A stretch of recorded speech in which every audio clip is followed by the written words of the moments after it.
magical creatures. Hi, welcome to my channel.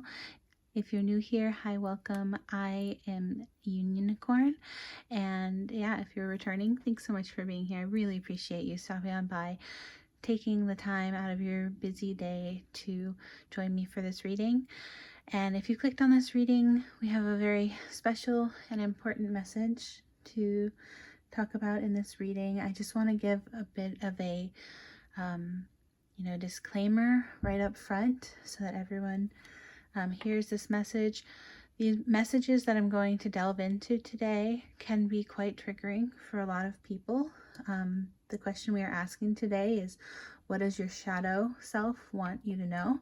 And your shadow specifically. And for some people, that topic is very triggering, mostly because it is everything about ourselves. If you're unsure of what a shadow is, it's basically everything that we've tried to hide and everything that we have tried to eliminate within ourselves and distance ourselves from. And it's basically it's the kind of opposite of an ego, right? So it's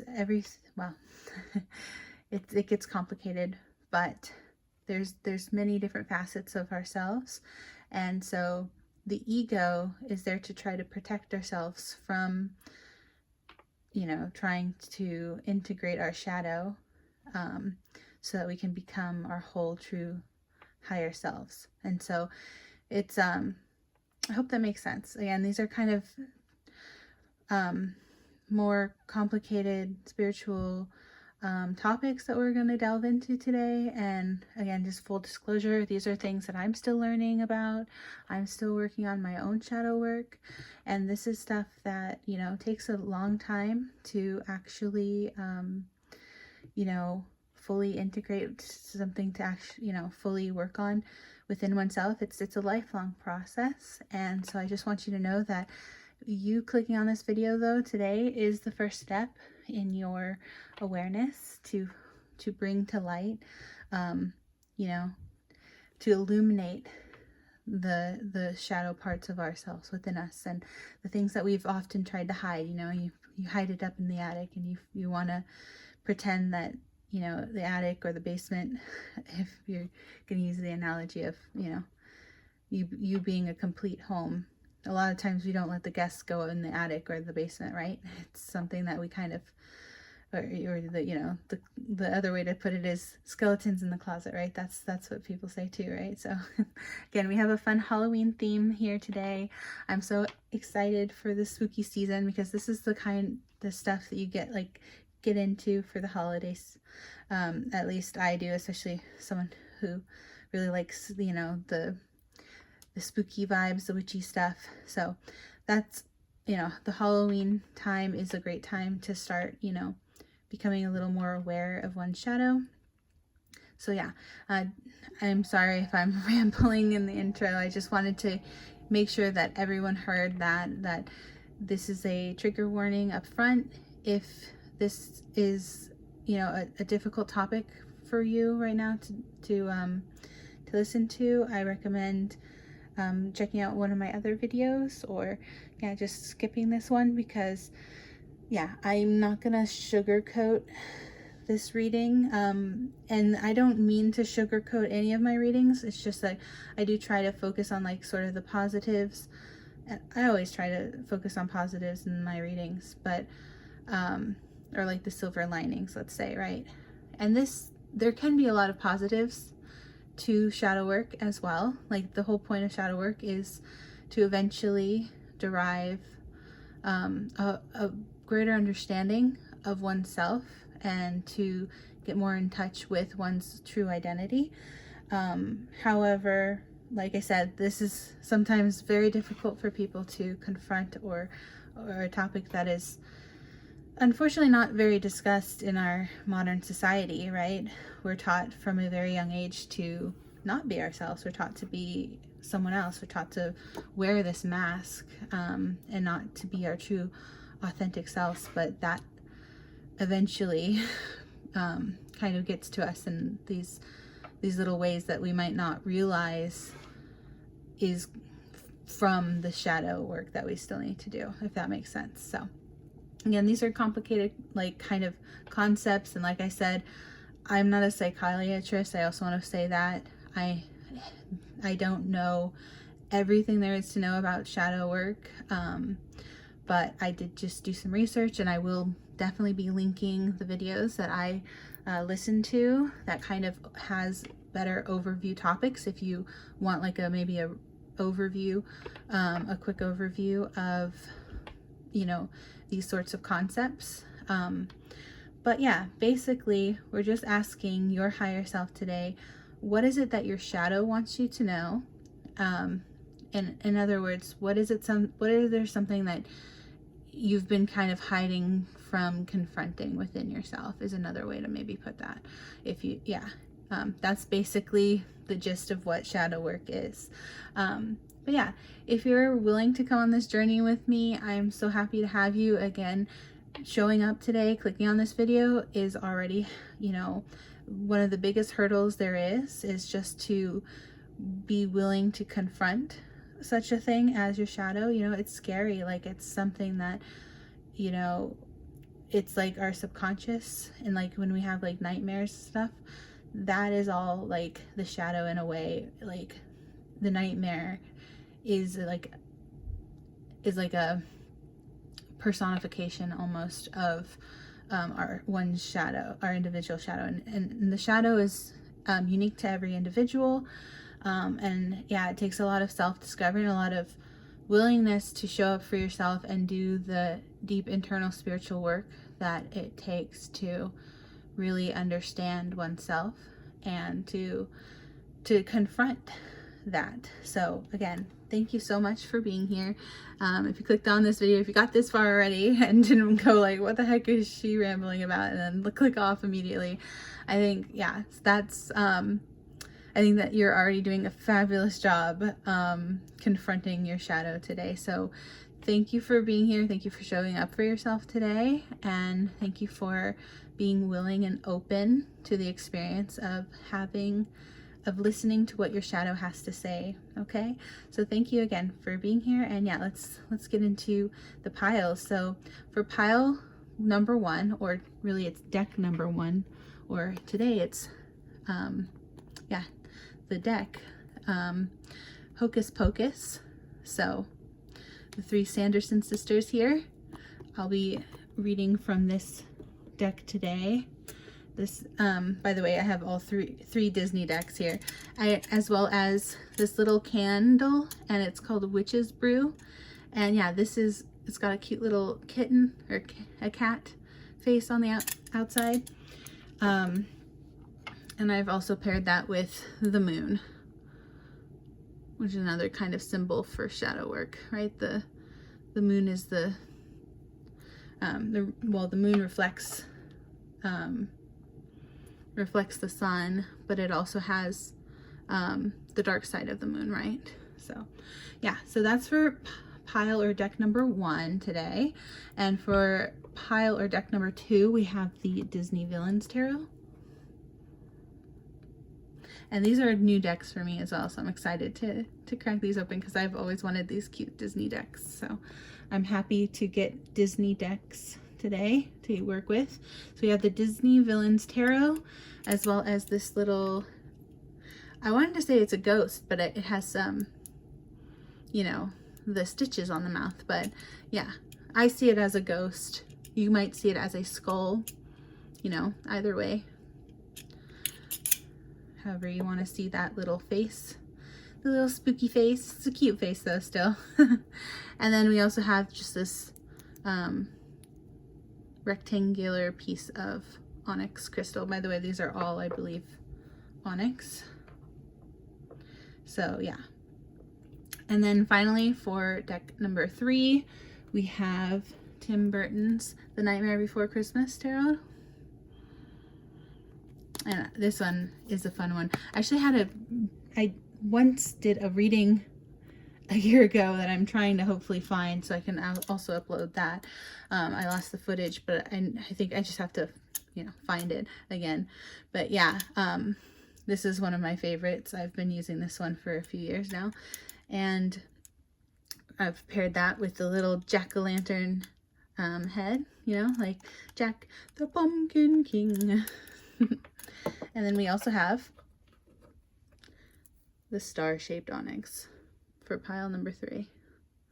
All right, so these are your items. Choose based on whatever's calling to you the most. You can choose based on your favorite Disney movie, or if you like these Disney movies, or your favorite spooky holiday vibes, or yeah, your favorite candle. And by the way, I picked candles because they cast shadows. So I'm actually going to try to light these. I'll see if that works, but because I haven't tried to light these yet. But yeah, this one again is Witch's Brew with the little cat. I forgot to say this one is actually candy corn scented, and this one is pumpkin pie scented. So forgot to mention that. But yeah, we got the cat tarot. Sorry, not the cat tarot. The Sanderson sister with the little cat. The Hocus Pocus tarot with the cat candle and the moon for pile 1. The Villains tarot deck and the little witch or skull or ghost, little ghoul face, and the rectangular piece of onyx for pile number 2. And then for pile number 3, we have Nightmare Before Christmas tarot deck with the little pumpkin candle, pumpkin pie scented, and star. So those are your piles to choose from. Pick 1, 2, or 3, however you'd like to choose, and I will see you in your piles. Also, if you want to stick around for the shuffle portion of this video, you can. Otherwise, the timestamps will be listed in the comments down below, as well as pinned in the comments and also in the description of the video. Thanks again for being here, and I will see you in your piles. Bye. Hello, welcome. Thank you for sticking around to watch the shuffle section of this video. And again, if you want to skip ahead, I know that like I front loaded this whole reading with like a lot of information about what even is a shadow. So yeah, again, if you'd like to see some resources that I want to link in the description, hopefully I don't know if I have the ability to link yet, but I'll put the link, and it just might not be hyperlinked yet until I hit 1,000 subscribers. But yeah, I will try to put the link in the description for you if you want to know a little bit more about what a shadow is, because it's, like I said, it's a bit complicated to define, but it's essentially the parts of oneself that we kind of like to hide. And that's because, you know, the ego, or, you know, the mass self, the self that is, you know, the self you put out there to the rest of the world. Basically, you're kind of, your ego kind of tries to fight the shadow integration journey because it fears the unknown, basically, and it fears being judged by others, and you know, it's all this conditioning we grow up with since childhood to kind of mask our true selves, to fit in, to, you know, get good grades, to become quote unquote successful. But you know, a lot of people end up going through life on paper being successful, and then they still feel lost and still feel like they don't know what they're doing with their life. And if you can relate to that, then yeah, this is what shadow work is all about, is trying to reintegrate ourselves to our original soul, our original self, our higher self, because that is, the higher self is who you've always been inside, but you know, it takes communication with that higher self through things like journaling and through dream interpretation, those sorts of things, and things like this, tarot readings, these kinds of things that will help us get more in tune with who our true self actually is, including, you know, those darker aspects of ourselves that we like to pretend don't exist, that kind of stuff. So again, if this makes sense, I hope that I am making sense to you. Again, it's a concept that is something that I'm still working on, is my shadow work. This is something that I have, you know, spent years in therapy kind of talking about, walking through, confronting all the shadow side things, about stuff I would rather not talk about, right? Things I would rather pretend that don't affect me, but they do. And so, yeah, that's kind of what you can work through in therapy. But like I said, there's a lot of different avenues in which you can actually integrate one's shadow side. So again, I hope that clarifies it a little more. I know that I just said this is going to be the shuffle. Sorry if this video is kind of all over the place. This one was a hard one to try to conceptualize how to even make this video. So again, thank you for being here. Thank you for being patient with me rambling on. But yeah, we will start with the shuffling. So I'm going to move these over and start. I think today how I'm going to shuffle it is I'm going to just start with all this pile 1, right? So we got the little witch's brew, and I'm going to jump in. Honestly, I feel like maybe I should have, yeah, on some of that, maybe I should have just included the shuffle. Maybe I don't have a shuffle section. Maybe this is pile 1, although I didn't really introduce it as pile 1, did I? So yeah, see, sorry that this is, I try to plan out these videos as best I can, but sometimes, you know, whatever comes out in the cards and however spirit is, you know, I'm channeling in the moment, kind of does affect the outcome of the video. So, but yeah, let me just get these cards shuffled up, because this is the first time, like I said, I'm using this new deck, so it does need shuffling. But yeah, but I hope that the explanation of what a shadow even is makes sense to you. And I think I think I am gonna stick with my original idea, which is I'll just shuffle this for pile 1, and then I'll do the other decks for pile 2 and 3, and then I will shuffle the rest of the cards on top, so that this can stay the shadow, it can stay the shuffle portion. See, and there's my shadow. Wanted to pop out and say hi. Hi, shadow. Yeah. So again, the thing about learning to heal oneself is through, especially if you go through something like therapy, it's to really try to figure out what your true identity is and how to integrate all these different aspects of oneself. There's something called a persona, as well as, you know, your inner child, and all these parts are pieces of you that make up your whole, right? Oh, confirmation. Sorry about that. This is 11/11, by the way. That is a sign or synchronicity for anyone out there. But yeah, basically, like I said, it gets complicated, so I will definitely include links if you are interested in learning more about what even is a shadow. But first, you know, I'm gonna assume that if you've clicked on this type of video, you probably have some idea of what a shadow is at this point.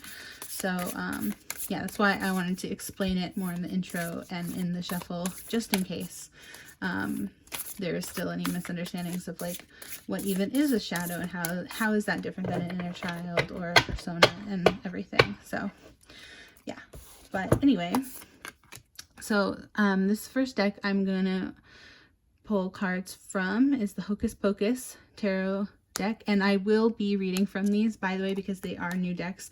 I do like to read specifically what the messages come out in each of the type of decks. For this reading, I will be probably reading directly from the guidebook, just fair warning there as well. So not for every single card that comes out, but you know, I'd like to read excerpts and show, you know, y'all a little bit of like what comes with these tarot decks, because I always find it so interesting, like what specific messages come out, not only with the card itself of, you know, one of 78 cards, but also like what that message is saying in the very specific tarot deck itself. Because again, all of these things are kind of up for interpretation, and I do read very intuitively, so just fair warning there as well if you're new to the channel. But yeah, all right, I think I have shuffled enough here, so I'm going to ask angels, ancestors, spirit guides. Now I'm going to do 3 shuffles for angels, ancestors, spirit guides. Please guide us to the highest possible best messages and best outcomes for those who would choose pile number 1. Please give us 3 cards in the deck to help us understand. Okay. All right, 3. That was 3. Okay, great. Perfect. Thank you, Spirit. So I'm going to take those 3. I was going to shuffle more, but I'm hearing to call it there. So, oh, by the way, look how crazy this is. Look at this coincidence. I love when signs of synchronicities like this pop out in my readings. So there's a literal candle. Again, I wish I showed it almost on camera. I just opened these before. Like, I just got this deck today and I just opened it right before recording. So there was no way for me to know that there is actually a candle on the bottom, or at least I've never seen it in other people's readings. So that is a fun sign and synchronicity that we are, again, where we need to be in this very moment. So thank you, Spirit, for sending us that sign. So yeah, I will keep out the books again. I like keeping out the books. Okay, and then next we will be drawing from we will be pulling for pile 2 and 3. So let me put it 2 out again here to show.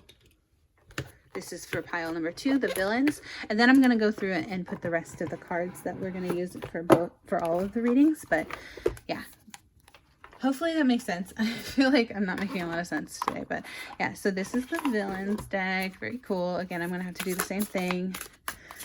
It's a brand new deck, so sorry, my rings are a bit in the way. Okay. So I'm not going to take those because I just started shuffling. All right. So, angels, ancestors, spirit guides, please give us the best messages for the highest outcomes for those who would choose pile number 2.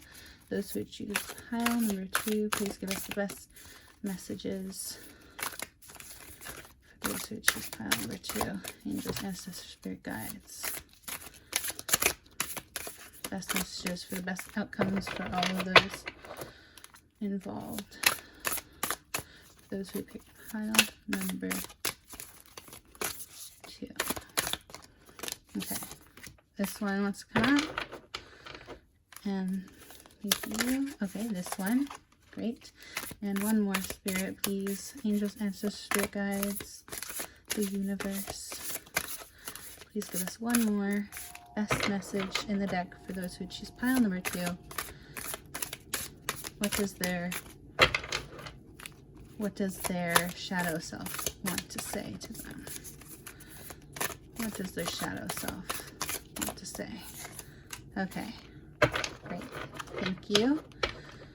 All right, so there we go. 3 from this deck for pile number 2. All right. Gotta kind of shimmy it in there. All right, there we go. Pile number 2, the Disney villains deck. Okay, and then next we'll get the Nightmare Before Christmas for pile number 3. And yeah, I love all of these decks. They're so great, and see, they're all from the same creator, Disney, so Very cool. All right.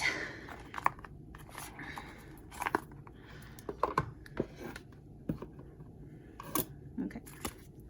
So, angels, ancestors, spirit guides, please give us the best messages in this deck for those who would choose pile number 3.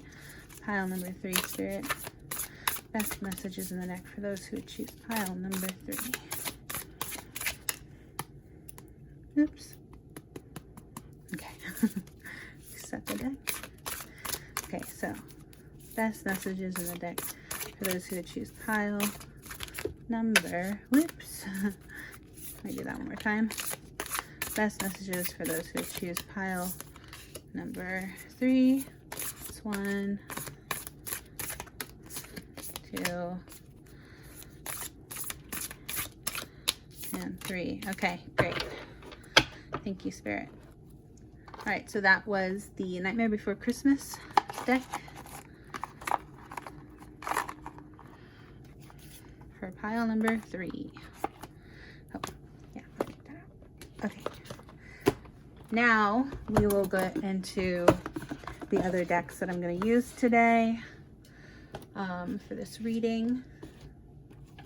So that is going to be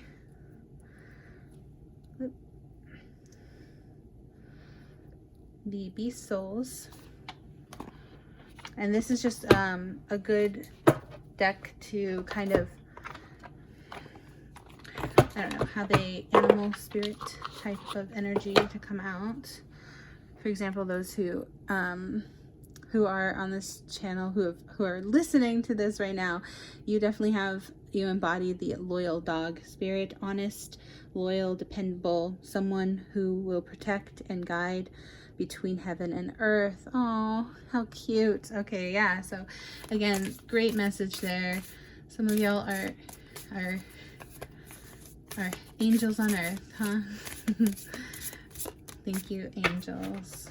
Okay, for making your presence known today as well. All right, so angels, ancestors, spirit guides, please give me the best card. I just want one card to represent the personality of the person who would choose pile number 1, please. Pile number 1. Okay. And then personality of those who would choose pile number 2, please. Pile number 2. Personality of those who choose pile number 2. Great. And, okay. I just wanted to come out. Okay. Do I put this one back? I think I'm supposed to put this one back because there's only supposed to be one. Okay, so pile number 2, please. The card that represents pile number 3, I mean. Pile number 3. Yeah. Last pile, please. Give me the best animal spirit in the deck for those who choose pile number 3. Okay, this one, I am called to get 2 here. Okay, fine. I'll do 2. I know those who are probably watching from pile 2 are like, ugh, what? Do I get 2?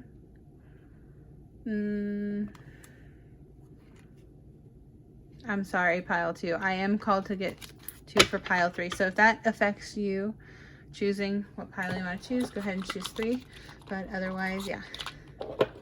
So, all right, so now we have those. Yeah, let's do that.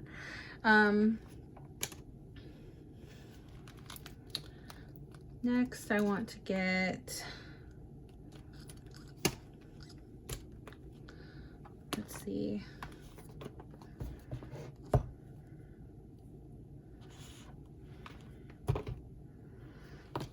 The Spooky Tarot. This is another new deck, so I know I kind of splurged on the Halloween decks this year, y'all. Ooh, these are nice and big. Oh, good, because I thought, you know, this is very similar to the Kawaii deck, but the Kawaii deck is quite small, and I actually like the way this box is built better than the Kawaii deck. So, all right. Reset. All right. Give me a second here to organize this. Yeah, it's very interesting. The box opens from the bottom here like that. So cool. All right, so came with a little cardboard piece in there too. All right, so let me shuffle this one. Give this one a good shuffle.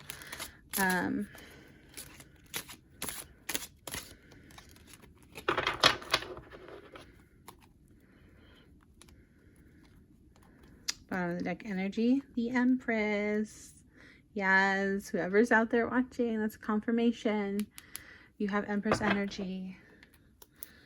And again, no, there's no gender in tarot except for divine masculine energy and divine feminine energy, which, again, doing this shadow research earlier, there's also something called the animus and the anima, and that is sort of the divine.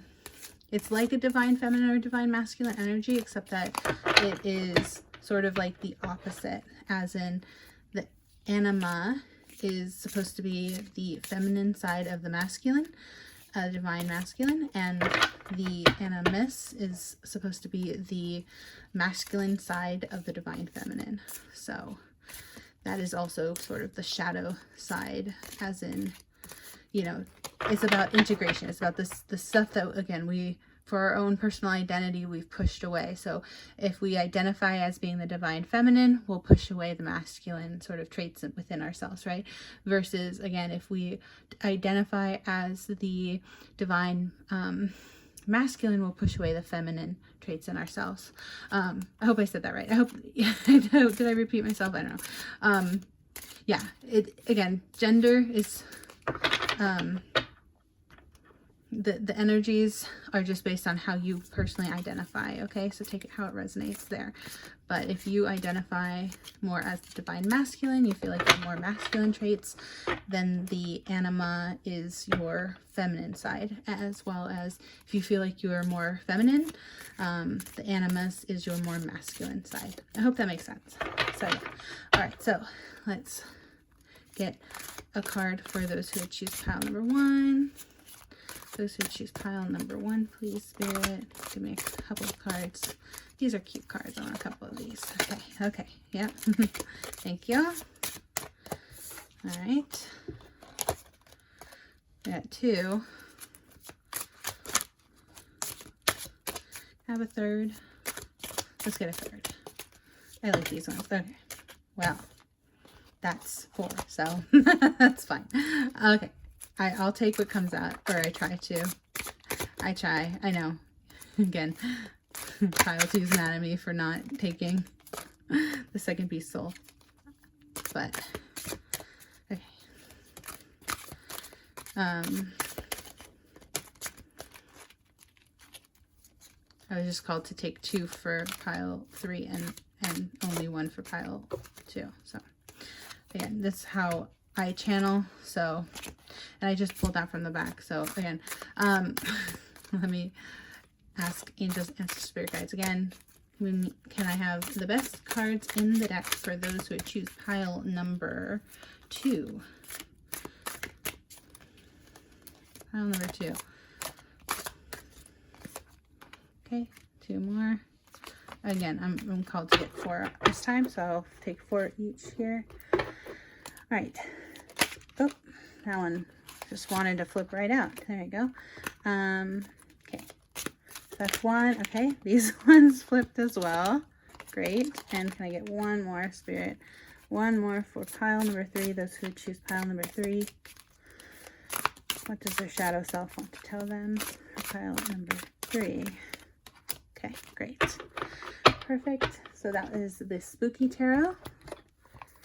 This cute little box. I love it. It's so cute. Little haunted house. And they go in like this. That's fun. Alright. So that was the Spooky Tarot. Next, I do want to get a few oracles. So we have the Believe in Your Own Magic Oracle here. So I'm holding it funny. Believe in Your Own Magical Oracle, as well as the Sacred Self-Care. These are some of my favorite oracles for self discovery and for self-love and healing. Highly recommend these decks for those purposes. So specifically, the Sacred Self-Care Oracle, not sponsored by Oracle Provisions, which I'd be a terrible sponsor, right? Because because I completely forgot Goddess Provisions. Like, I literally just did it again.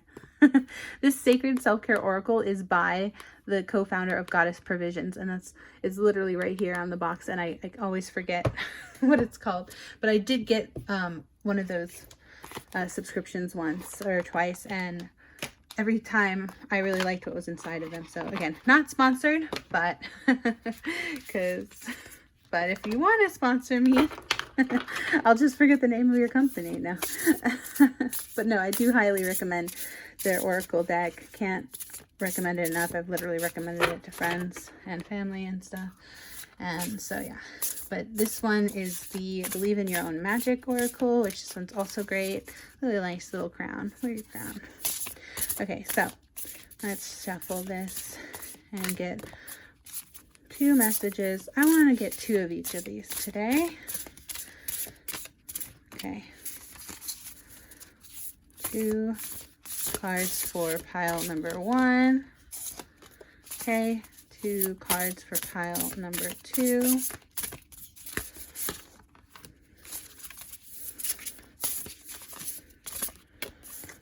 Thank you. And 2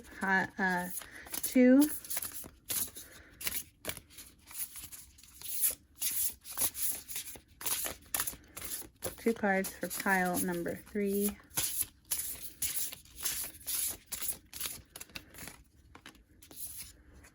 Okay, great. So yeah, that's the Believe in Your Own Magic Oracle right here. And then we have the Sacred Self-Care Oracle.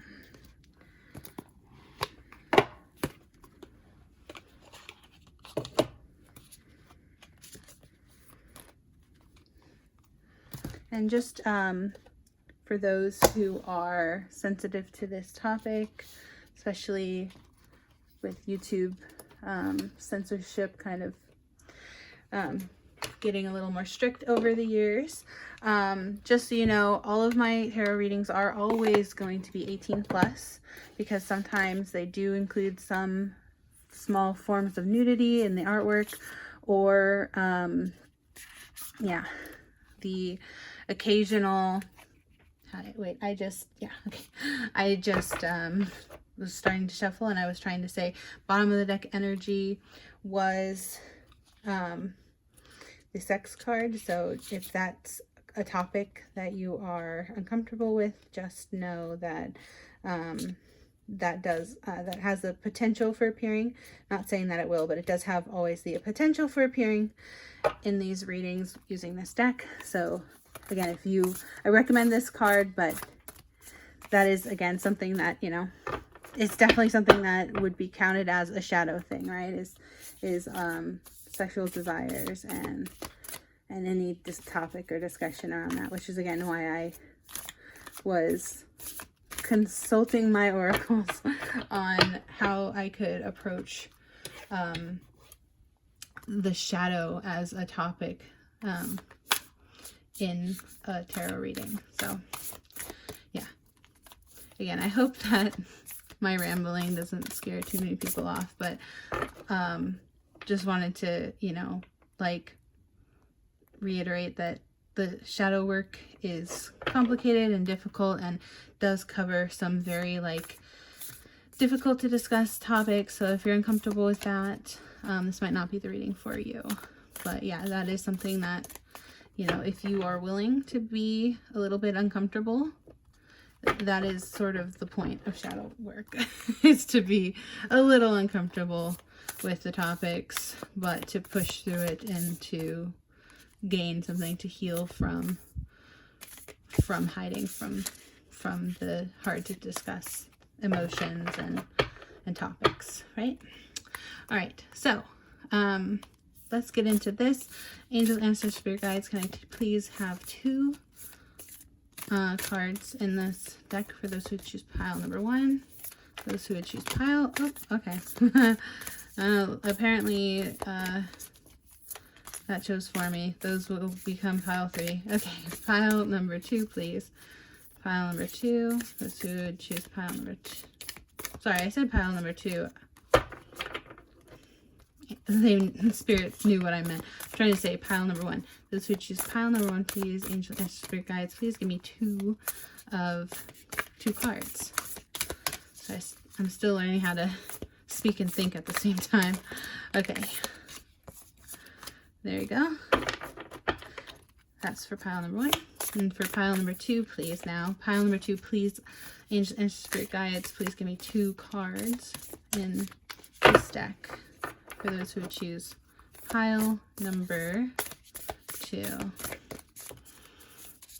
Best messages from the shadow self of what we want to confront or talk about in this reading. And then we already have the 2 cards for pile 3 because it landed on 3. So great. So that is the self-care oracle, sacred self-care oracle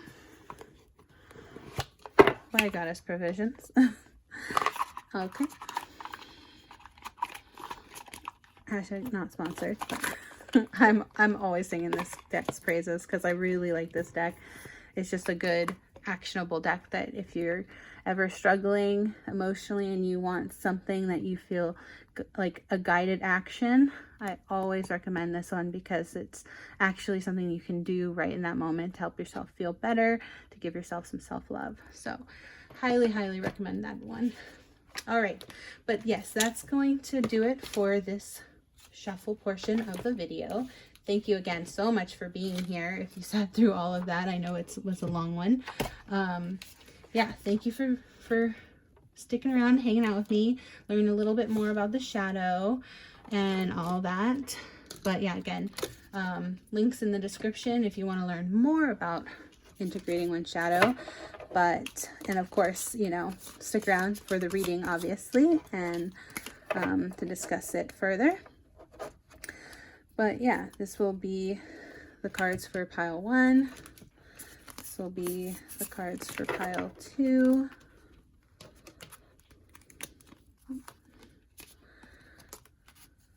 Underneath that one, yeah. This is the cards for pile 2. And this is going to be the cards for pile 3. Yes, pile 3. All right. So thank you so much for being here. I very much appreciate you, and I hope to see you in your readings. Thank you. Take care. Bye. Hi. Hello. Welcome to the pickup pile portion. Say that 5 times fast.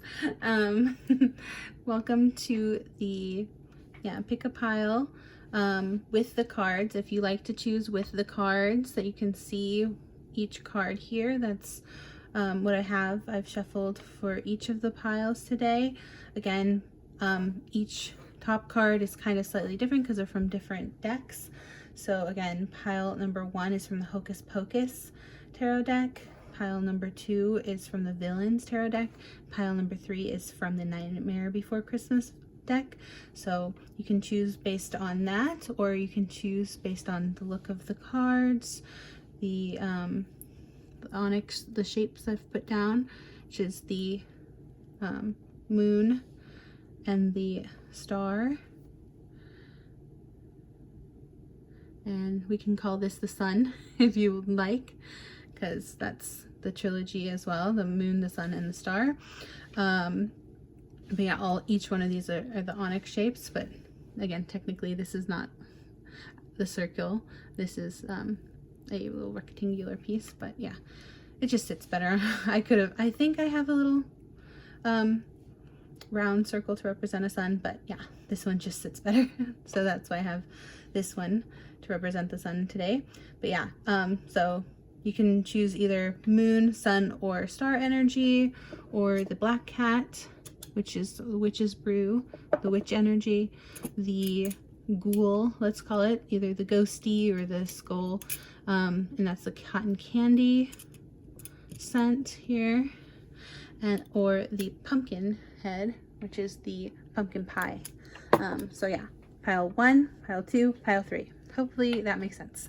But yeah, go ahead and choose whichever pile is calling to you. There's no right or wrong answer. Just go with your gut intuition, and I will see you in your reading. Okay, thanks for being here.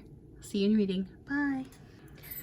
Hello, pile number 1. Welcome to your reading. Today we're asking the question, what does your shadow self want you to know? So basically, just a disclaimer at the very beginning of this video, if you missed it in the very long, admittedly long intro.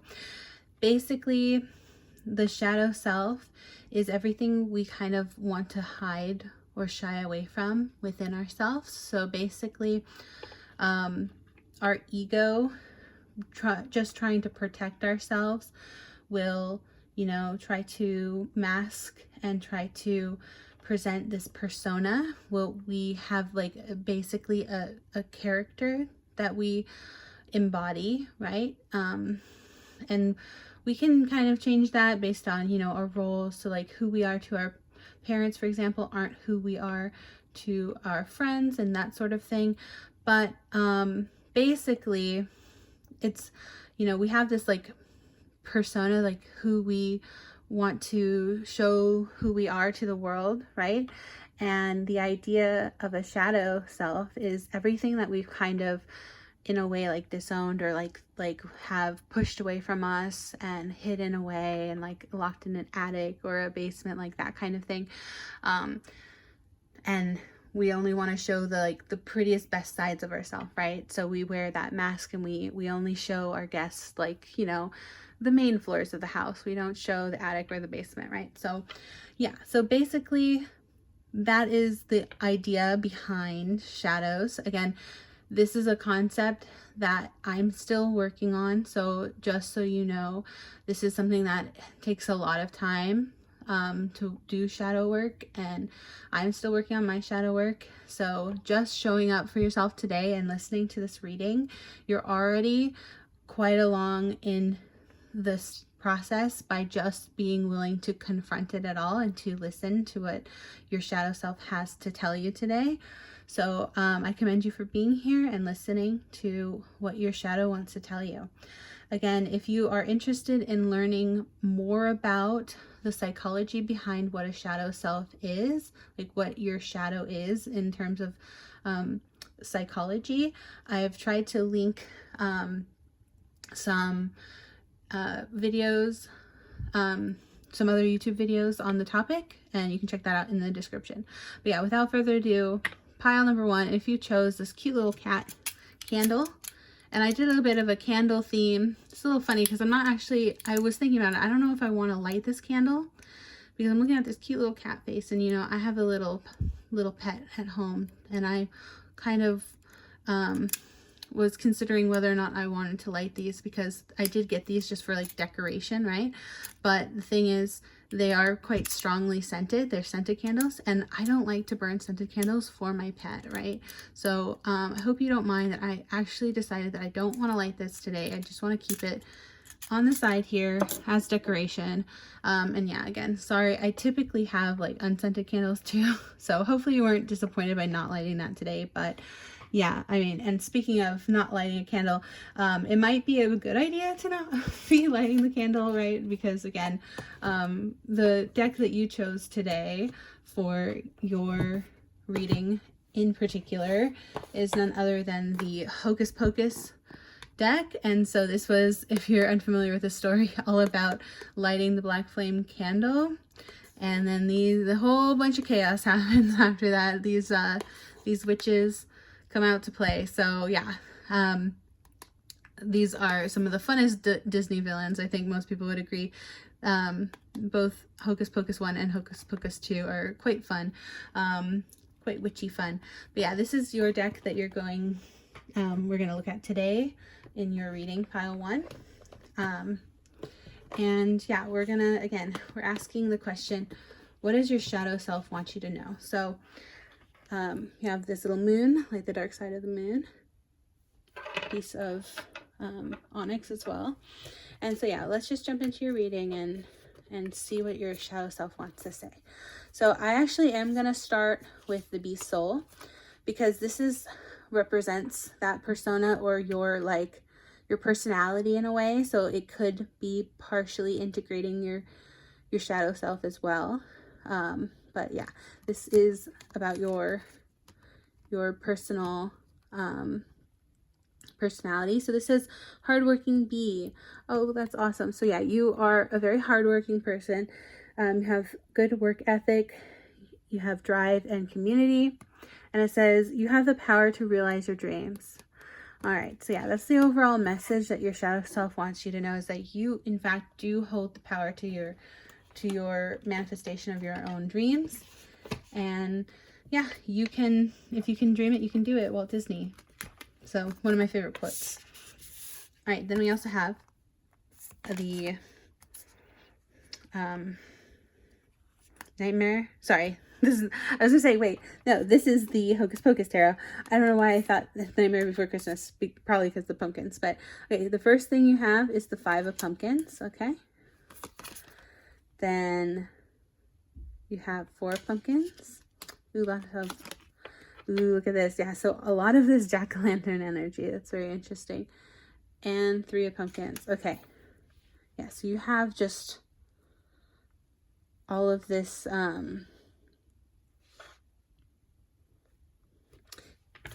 pumpkins energy. Okay, and let me double check in this deck what the pumpkins represent, because I think pumpkins are pentacles in this deck, but let me double check that.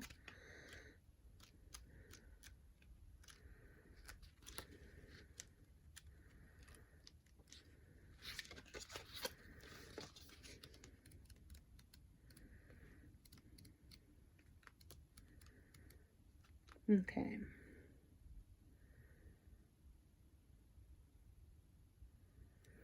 Yeah, because candles are wands, and I think pumpkins are pentacles.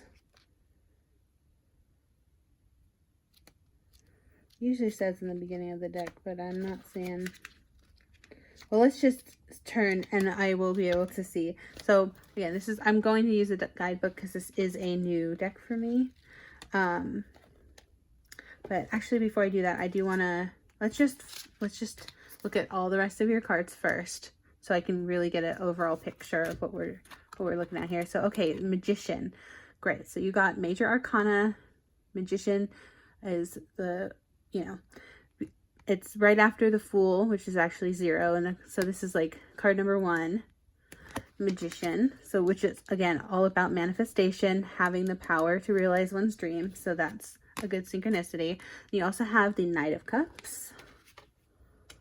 Good. Loving energy. Page of Cups. Okay. Great. Knight and Page energies. As well as the High Priestess. Awesome. Okay. Good energies to be in here. Pile 1. Yes. High Priestess is a master manifester, so that's awesome. So yeah, you're definitely, your shadow self already, I can tell, is learning how to manifest and how to realize your dreams, and how your dreams are incredibly important and that they should never be ignored, if you can help it. Yeah. So you also have the self-care oracle, and this says sync with the moon. I realized I don't have that much space. Sorry, let me just tilt you down a little. Okay. Oh no, we've cut off the candle though. Or the little fake candles today. Alright, well, this one says sync with the moon. Maybe if I put it closer here, you'll be able to see it. Then we also have building strength. Okay, some of you might be Leos for strength card, but you don't have to be. All right, it's about that creating that inner strength within you as well. All right, and then you also have the Throne. Your potential is endless. Yes, again, I love when this happens. So number 45 could be significant for some of you. But yeah, you have infinite potential, and that is what your shadow self wants to tell you. You can do anything. Again, if you can dream it, you can do it. Then you also have Gray endings are inevitable. And this, look at that little character there. Very cute. Yeah, so this is card number 37. This is about, again, accepting the circle of life, accepting, I just heard, consequences for our actions, accepting the things that we can't change, or like, yeah, the inevitability of endings in our lives. And yeah, trying to take that in stride and not just use it as like a reason to be upset, but as a reason to remind yourself, like as an opportunity to remind yourself, you know, that for every ending there is a new beginning, right? You close a chapter of one book, you close the chapter of one of the book and you go to the next chapter, or you close the whole book and you go and move on to reading a new book, you know? Yeah, so all right. So yeah, okay, now that I've got all your cards laid out, and I'm sorry, pile, I'm realizing like this is the worst layout that I've had. Hold on, let me try to fix this layout a little bit better for you there. At least you can mostly see your cards here. Doing that now. Pile one. All right, there you go. And I might want to move this down. Yeah, that feels a little bit more balanced at least. But okay, yeah, let's do it like this actually. Scooch over, move down, move down, move down. All right, perfect. Okay, so pile number one. You have a lot of good cards here. Like I said, I'm definitely getting a strong theme of wanting, your shadow self wants to tell you, and they're like screaming out, follow your dreams. Don't be afraid to follow your dreams. Yes, it's going to be hard work. You're going to have to sacrifice a lot of blood, sweat, and tears, I just heard, for this dream, whatever your dream is. And that's going to be personal and private, you know, and individual to each one of you watching. But yeah, never give up on your dreams. Don't let anyone tell you to give up on your dreams, and continue to pursue use your intuition, your internal intuition, to guide you to what your shadow wants to remind you that you can do things like journaling or meditation, or yeah, listening to your literal dreams, like your actual dreams, by starting a dream journal. Like whenever you go to sleep and you have a dream, like your dreams are literally your subconscious talking to you. So, and you know, while you're conscious in the 3D, we like to call it, while you're conscious here, when you're awake, you have like there's a subconscious always operating, right? So that is sort of what your shadow, that's part of what your shadow is your subconscious, right? So you, basically, you can keep a dream journal, and that will help you learn how to listen to the messages that you are being sent specifically from your shadow self. So especially when it comes to what your specific dream is, because again, that's going to be different for everybody. To follow your own dream and to not let other people tell you what is and isn't your dream. You're in charge of your own life, and you steer your own ship, and you know, no one can tell you what is and isn't your dream. Okay, so don't listen to anyone who's telling you otherwise. All right, pile one. But yeah, let's look at, before I go, let me just look at these pumpkin cards. So we have 5, 4, and 3. Okay, so let's just look at the book specifically and read directly from what it says. It says, in the upright, 3 pumpkins are better than 1, and that's true of any endeavor. Collaboration with others will result in success, although you must be willing to put your own weight in. Yeah. Whether you feel fit to lead the pack or follow in someone else's wake, teamwork is the way to go. Yeah. I always quote this little thing. I forget what it's called. I think they were called it wasn't the Rescuers. It was some cute little show for kids. Oh gosh, I'm blanking on it, but it was always like, what's gonna work? Teamwork. That really stuck with me. So yeah, collaboration is always encouraged. It is a good thing to collaborate, not to be so competitive, right? Collaboration is the opposite of competition, to work together with others toward a common goal rather than being in the mindset of having to always feel like you're fighting everyone else or being against everyone else in some way. This card is telling you to work collaboratively. So, and in reversed, again, the someone could be you. It says someone has refused to collaborate with you and others, or others, yeah, resulting in strife and delaying rewards.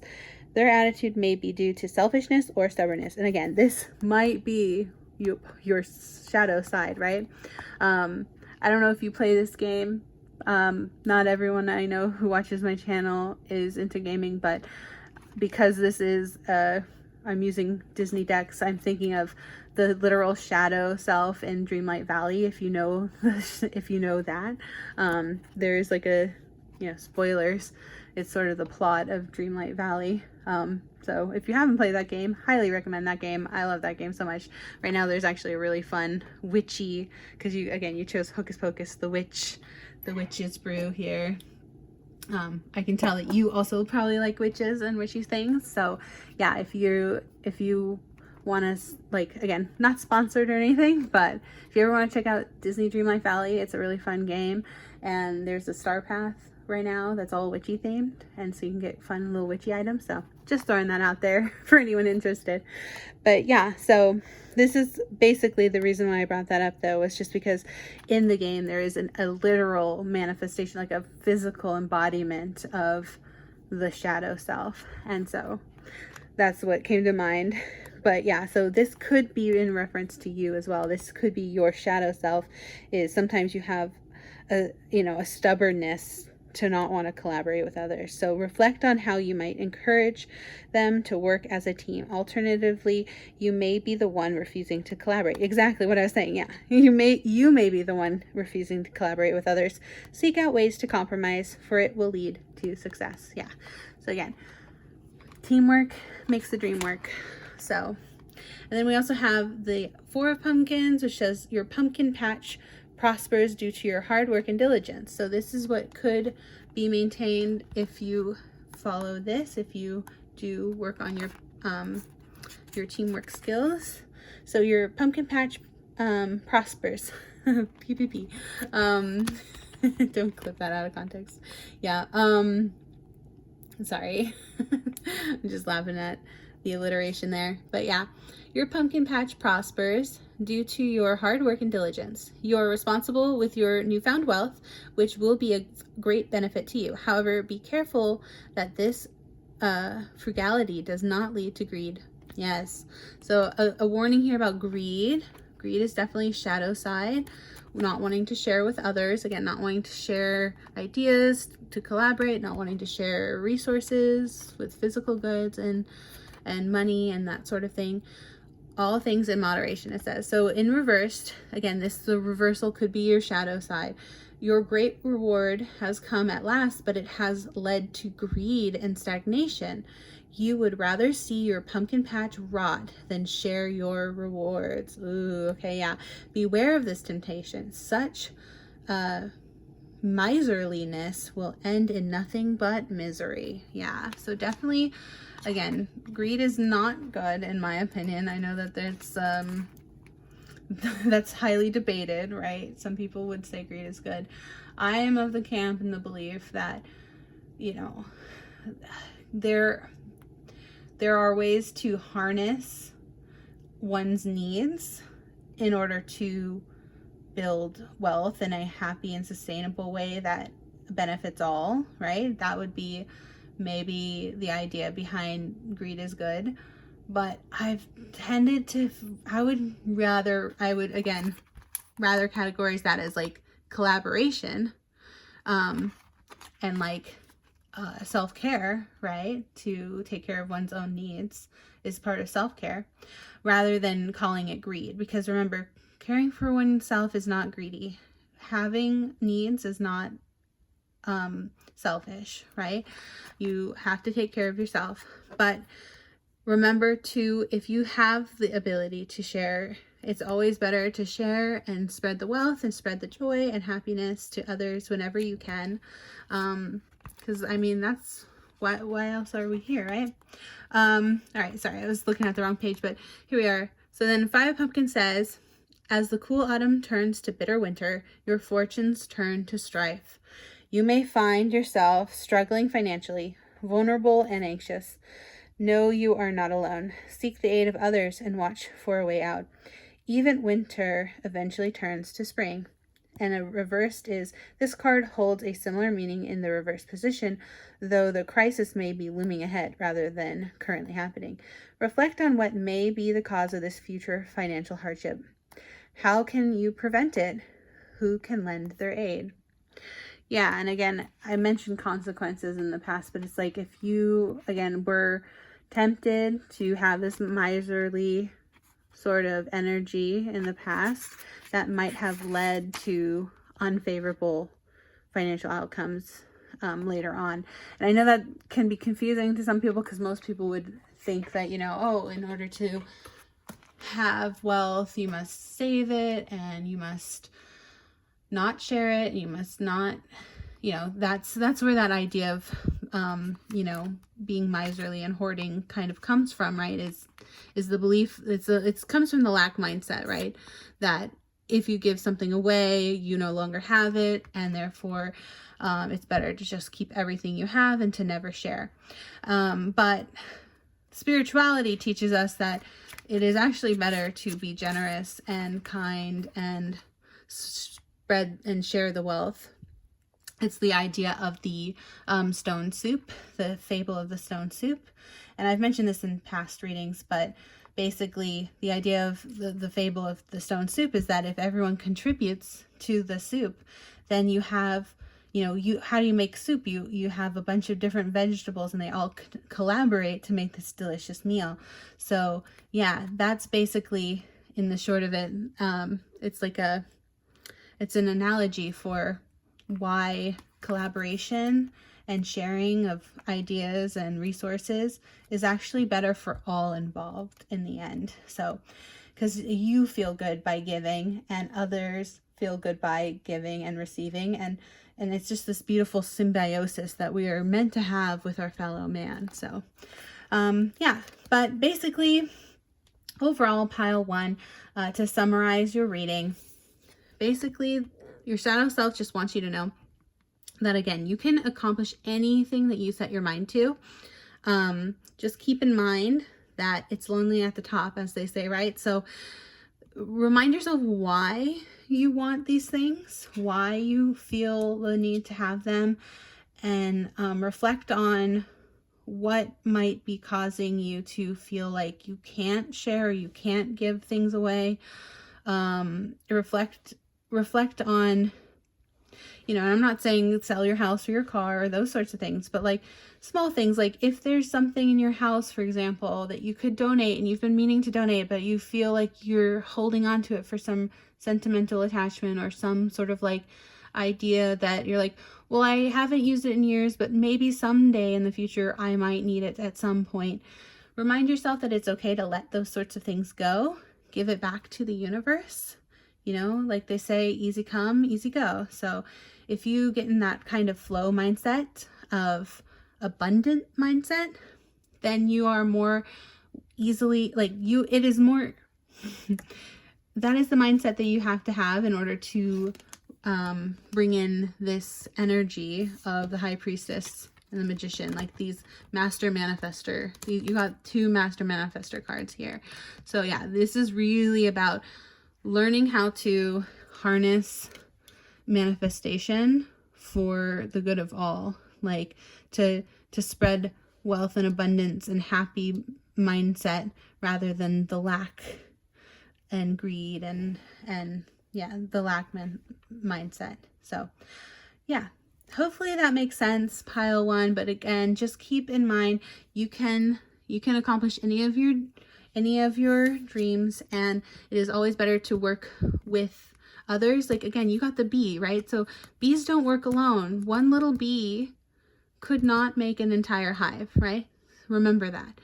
The bee has to collaborate with all the other little bees, and they all make this thing together, and it's all of theirs. It's not one bee's at the top. It's not just one bee who gets to say, well, there is a queen bee, right?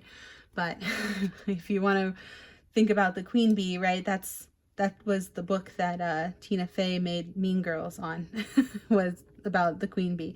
So that, again, the idea that there has to be a winner or a king or a queen, or like a ruler, or like someone who is the CEO, who's at the top of the food chain, or whatever you want, however you want to say it. That is, of course, what we have been sort of programmed in our society to believe, and that's why this is part of shadow work, is to remind ourselves that this isn't actually a healthy mindset to have for our overall mental health and our well-being. Because you can, you know, be a millionaire or a billionaire, but if you're alone, then what was it all for? You know what I mean? So it, like I said, it gets lonely at the top if you have no one to share it with. So the idea is to build this community, build your hive, build, you know, and build it with people who are like-minded to you, people who share your interests, your hopes, your dreams. And yeah, you will go so far in life, and you can manifest anything you want, pile one, if you believe that, you know, believe in the power of friendship. And like, as corny as it sounds, right? Isn't that what like My Little Pony is about? I don't know, but like, I don't really watch the show, but that's what I heard it's about. It's like the power of friendship. I know it's so corny, like candy corn, but like, it's so true. Like friendship will make you feel like it's worth it, right? It gives you a sense of belonging and community, and yeah, because depression comes from feeling isolated and alone and hopeless, right? So the idea is to work toward a greater goal, something that's beyond just your one individual self, and something that you can feel proud of, that you've worked on as a team with others. And so yeah, I hope that makes sense, pile one. Thank you again so much for just being here today, for confronting your shadow side, for having the you know, openness to hear it out, hear what it has to say. And yeah, I hope that you got some good messages from this. I always wish that the best messages come out for those who really need to hear them in this moment. So again, if anything resonated in this reading, please don't forget to like, share, comment, subscribe, all that good stuff. Even just one little like or a subscription means so much. Just, it's the simplest thing that you can do to give me feedback on my readings and let me know if you know, I'm doing a good job, and if you think that if you got something good out of this energy exchange. So yeah, thank you so much for being here, though. I really wish nothing but the best for you, pile one, and just know and remember that you are loved, and you are beautiful and amazing and perfectly imperfect just the way you are. And yeah, I hope you have a beautiful, magical, wonderful day, pile one, and I will hope to see you in the next one. Take care. Bye. Hello there, pile number 2. If you picked this fun, like, onyx crystal, I like to say in the pick a pile, if you saw the pick a pile with the cards, this is representing our sun energy today, and that's only because the other 2 onyxes were a moon and a star on either side of pile 2. So yeah, so we got this, as well as this fun little character, this little ghoul, this little cute spooky ghoul.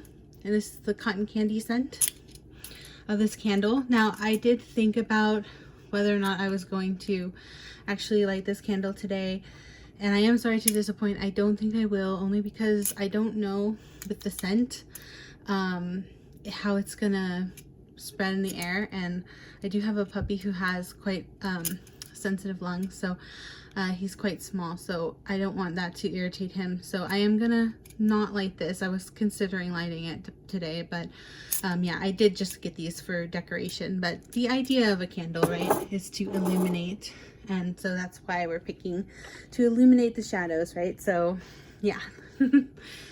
So I get the irony of not having too many shadows today, because we also have the fake candles here, but anyway. It's a bit ironic, but anyway, pile 2. And then we also have your Villains tarot deck today. So that's this one here, Disney Villains. So yeah, without further ado, let's jump into your reading and see what your shadow side has to say. That's the question we're asking today, by the way, is what does your shadow side or shadow self want you to know? What is it trying to tell you? So basically, we've got this Beast Souls Oracle, and this is sort of like a card about your overall personality. So let's see what it says. It says, the Guardian Bear, power, inner strength. What did I just say? The strength and healing. Yes. Okay. So this says, go travel, discover the beauty of nature. You need to connect to the power of the earth. Okay. So yeah, definitely, like I said, strong strength card vibes, which the strength card represents Leo. I only really know that because I say that all the time, because I am also Leo, so I'm a little biased there. But yeah, the strength card is represented by Leo, but you don't have to be Leo to have this come out. But yeah, basically, you are a very strong person. You have this like almost like a I'm sorry, I'm getting tongue-tied here. You have this energy of the healer, right? So, or at least you try to heal. The flip side of that is, and the dark side, right, the shadow side of that is that sometimes maybe you struggle with like people pleasing, and so that seems to be like, you know, feeling like you always have to take everything on, kind of like the character Louisa from Encanto, if you've seen that movie, that Disney movie. Yeah, so feeling like you always have to take on everything and take on other people's energies and be the bearer. Yeah, that's it, the guardian bear, the bearer of it all. You have to bear the weight, or so you have to have all this internal strength to bear the weight of that. Interesting. Okay, so let's see what else comes out. Oh, you have the Emperor energy though. Very nice. And this is, oh, I forget this character's name. I'm gonna feel so bad. This tiger. But again, the big cat is like the lion, which is on the strength card. So yeah, like I said, even before seeing any of your cards today, I was channeling definitely that strength energy for you, pile 2. So yeah, but you also have like this Emperor energy, as well as the Magician. Awesome. So yeah, Master Manifester energy, as well as, oh, the Devil. You know, I did hold it up in reverse, so it could be in reverse, but yeah, the Devil energy as well. Interesting, interesting. Okay. So yeah, and I forget this character's name from the Jungle Book. I'm not gonna guess because I know I'm gonna be wrong, but this is, I think, Dr. Facilier, right? In the Magician. And what's interesting here is that he has his tarot cards out, right? So you might be someone who's also intuitive, who also possibly reads tarot as well, including with your like the Magician energy, which is Master Manifester energy.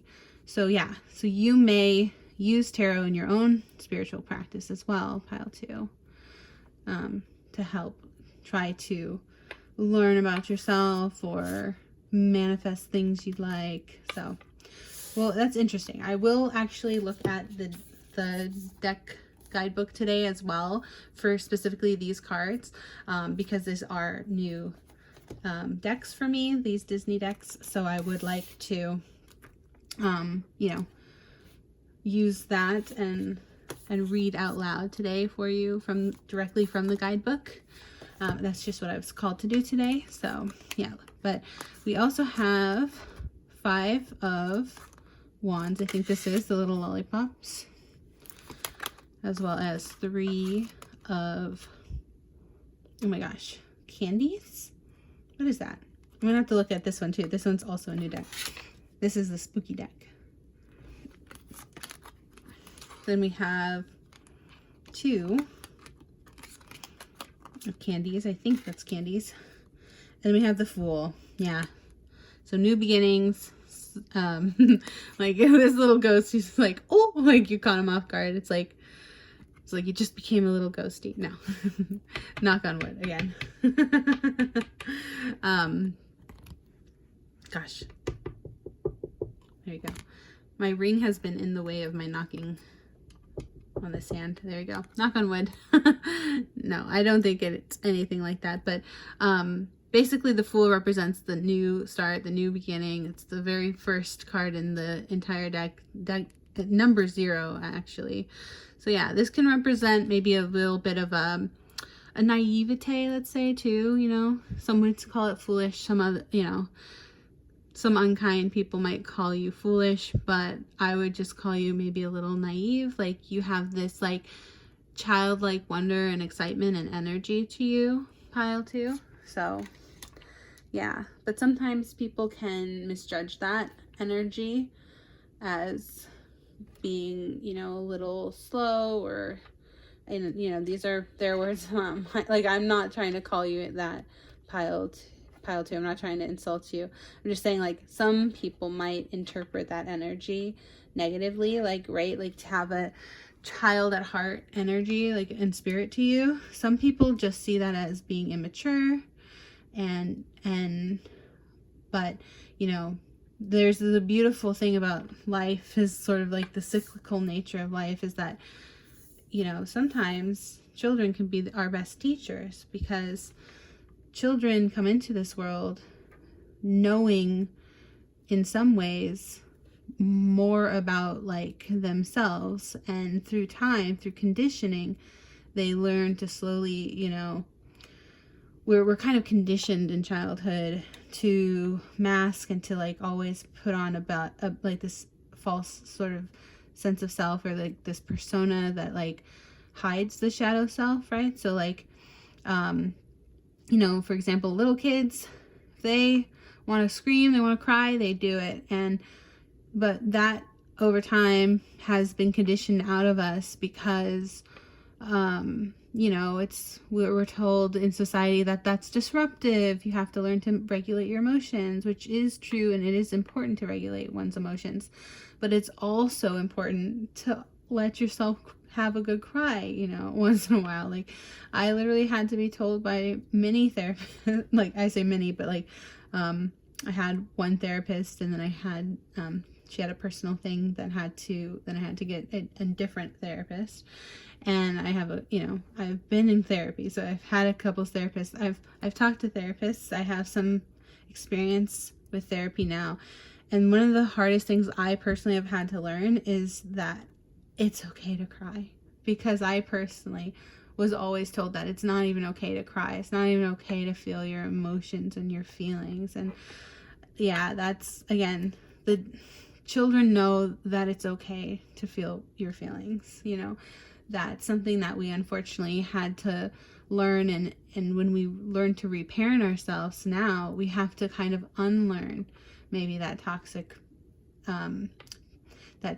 idea that we are not allowed to feel our feelings and things like that. So that's just one example. And again, I think I said this in the beginning, but I don't fault anyone if you skipped all of that in the beginning when I talked about what even is shadow work. And I personally am still working on myself and my shadow work. So that is part of it. That's just one example from my personal life about that. I hope, you know, I feel like a lot of people might be able to relate to the feeling of like wanting to cry or feel, you know, your sad feelings, but feeling like pressured and pushed to like have to always put on a brave face or like push through it, like, you know, suck it up, buttercup, as they say, right? Like that kind of toxic teachings around what our emotions like how to deal with one's emotions, because the thing about emotions is emotions are always just there from our shadow side and from our higher self to try to teach us something. Like your emotions are part of your nervous system in the way that it's a reaction to your external circumstances, your external stimuli, right?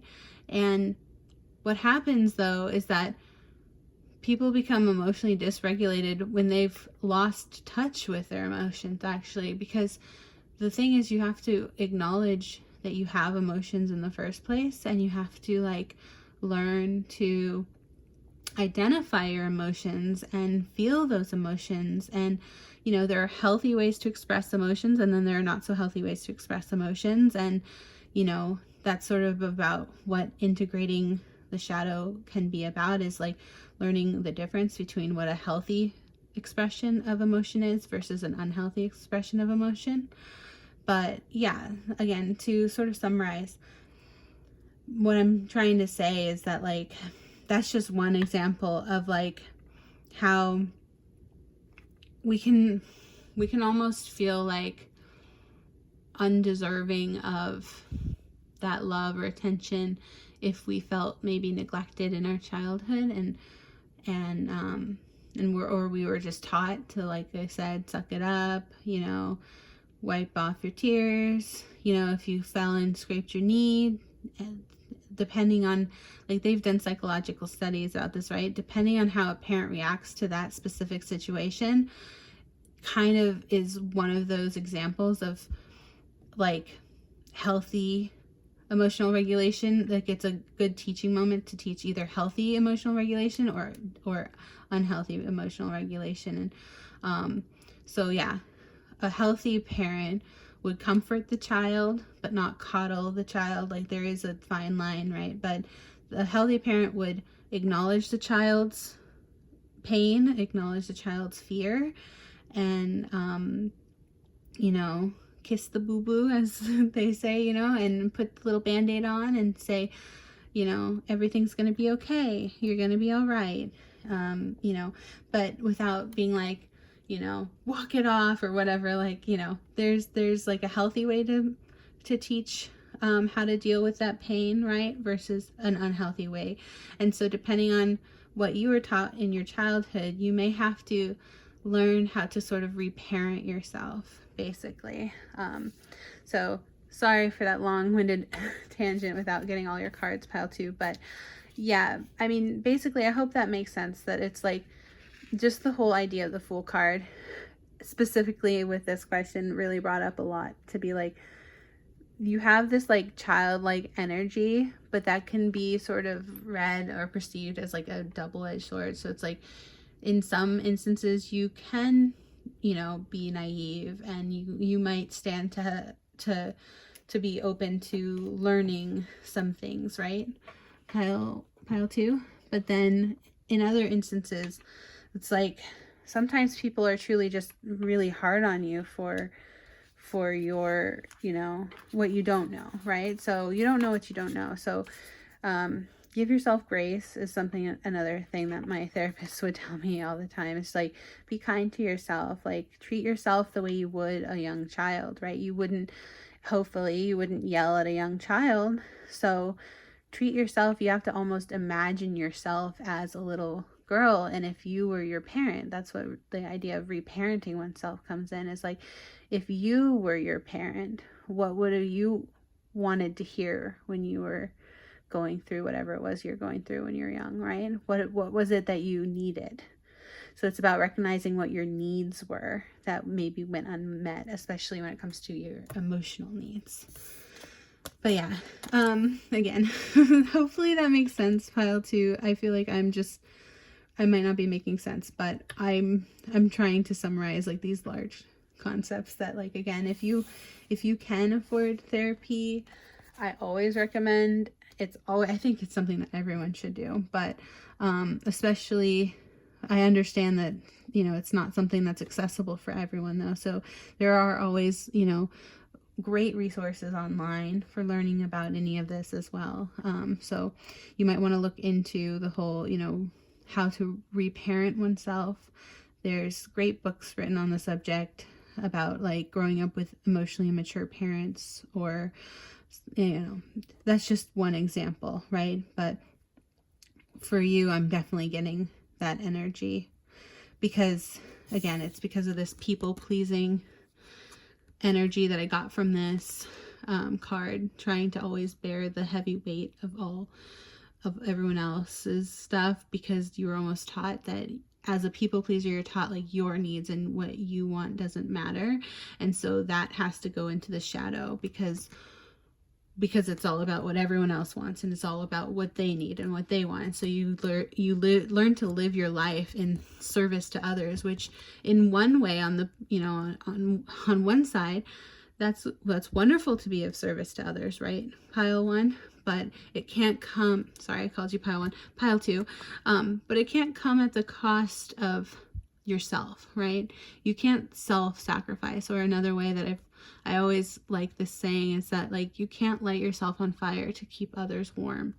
And so that's where you have to kind of learn to not self-abandon and to not fully like sacrifice your whole entire self to others, because then you'll end up in a, you know, that will lead to like depression and anxiety and like this feeling of almost emptiness and hopelessness that you can experience with deep depression, where it's like you're living your whole life for other people, but how, like, if you could live your life for yourself, how would that look versus living your life for others, you know? So yeah, big stuff. Like I said, I tried to give a fair warning at the beginning of the reading, but I realized that not everyone might have saw that. But again, sorry if these topics are triggering. That is the sort of definition of shadow work, is triggering, difficult to acknowledge or accept things about ourselves that we like to keep hidden or not want to focus on. And again, that's why I highly recommend therapy to anyone who's struggling, especially with anxiety, depression, because I personally know just how difficult that can be, especially when you feel like you have to do it alone, when you feel like you can't get the help you need. So again, I highly recommend looking into free programs. Sometimes if for example, there are some like, if you don't have insurance, I know that there are sometimes ways you can get counseling through like your school or your college, something like that, right? Like sometimes even companies will have like vouchers or like something like that. Again, it depends on each institution and each company you work for, but I also encourage you to look into something like that if that's something that you feel like you've been wanting to do and you've been putting off. This is your sign to definitely do that self-care that you need to do that, if that's something you feel like you've wanted for a long time. So again, don't ignore your needs and your wants, pile two, okay? Your needs and your wants are valid. All right, so this here, speaking of needs and wants, perfect. Okay, so card number 33, that could be significant. That could be even some of your age for some of you. But yeah, it doesn't have to be, but number three is just like, yeah, it's just a good sign that this came out today. It says make a vision board. So this is exactly it. So this is a great way if you're struggling to even be like, well, I don't even know what I want. I don't even know what I need, because I've spent my whole life in service to everyone else's wants and needs, right? Pile two. So where do you, like, you're like, where do I even start? Well, you can start with making a vision board. A vision board helps you visualize like your wants and needs.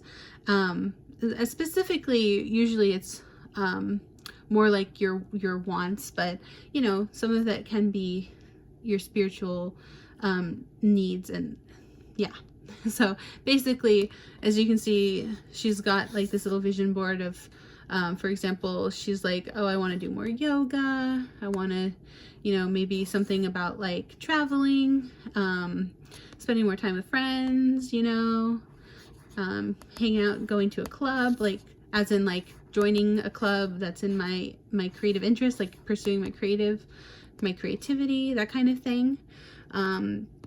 It says here, listen to your heart. See, and it says I am healthy. So healthy, like these healthy mantras. I am an inspiration.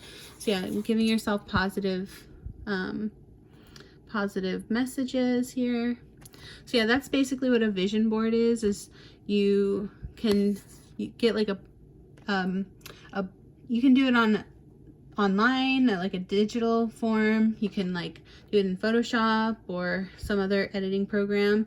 Like Canva is a good free program to do this in if you want to do it digitally. Otherwise, you can even do it physically. You can just get a big poster board, and what you want to do is you want to cut out, like if you get it a poster board and you're like cutting and gluing and or like taping this thing together in the physical, yeah, you can like use magazine clippings or cuttings or like little inspirational quotes and stuff.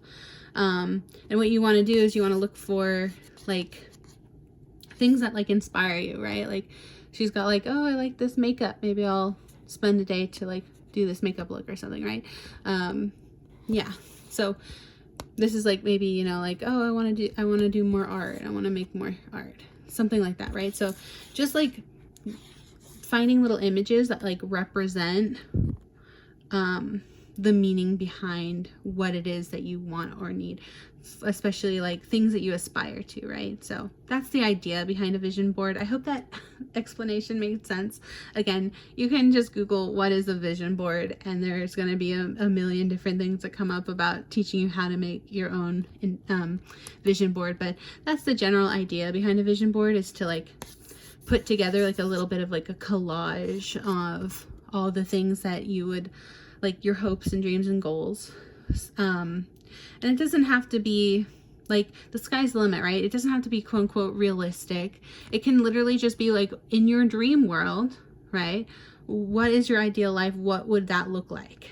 And you think to yourself, well, I would love to do more yoga, so I want to put a little thing that reminds me that I would like to do yoga every morning. You know, that's just one example, right? But yeah, let's see what actually your next card is.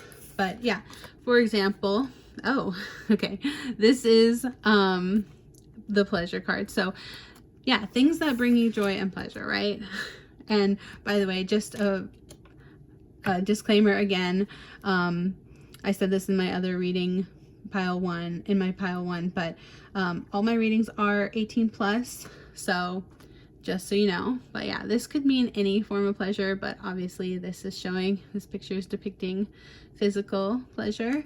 But yeah, it could mean anything that brings you joy and happiness as well, right? So that's what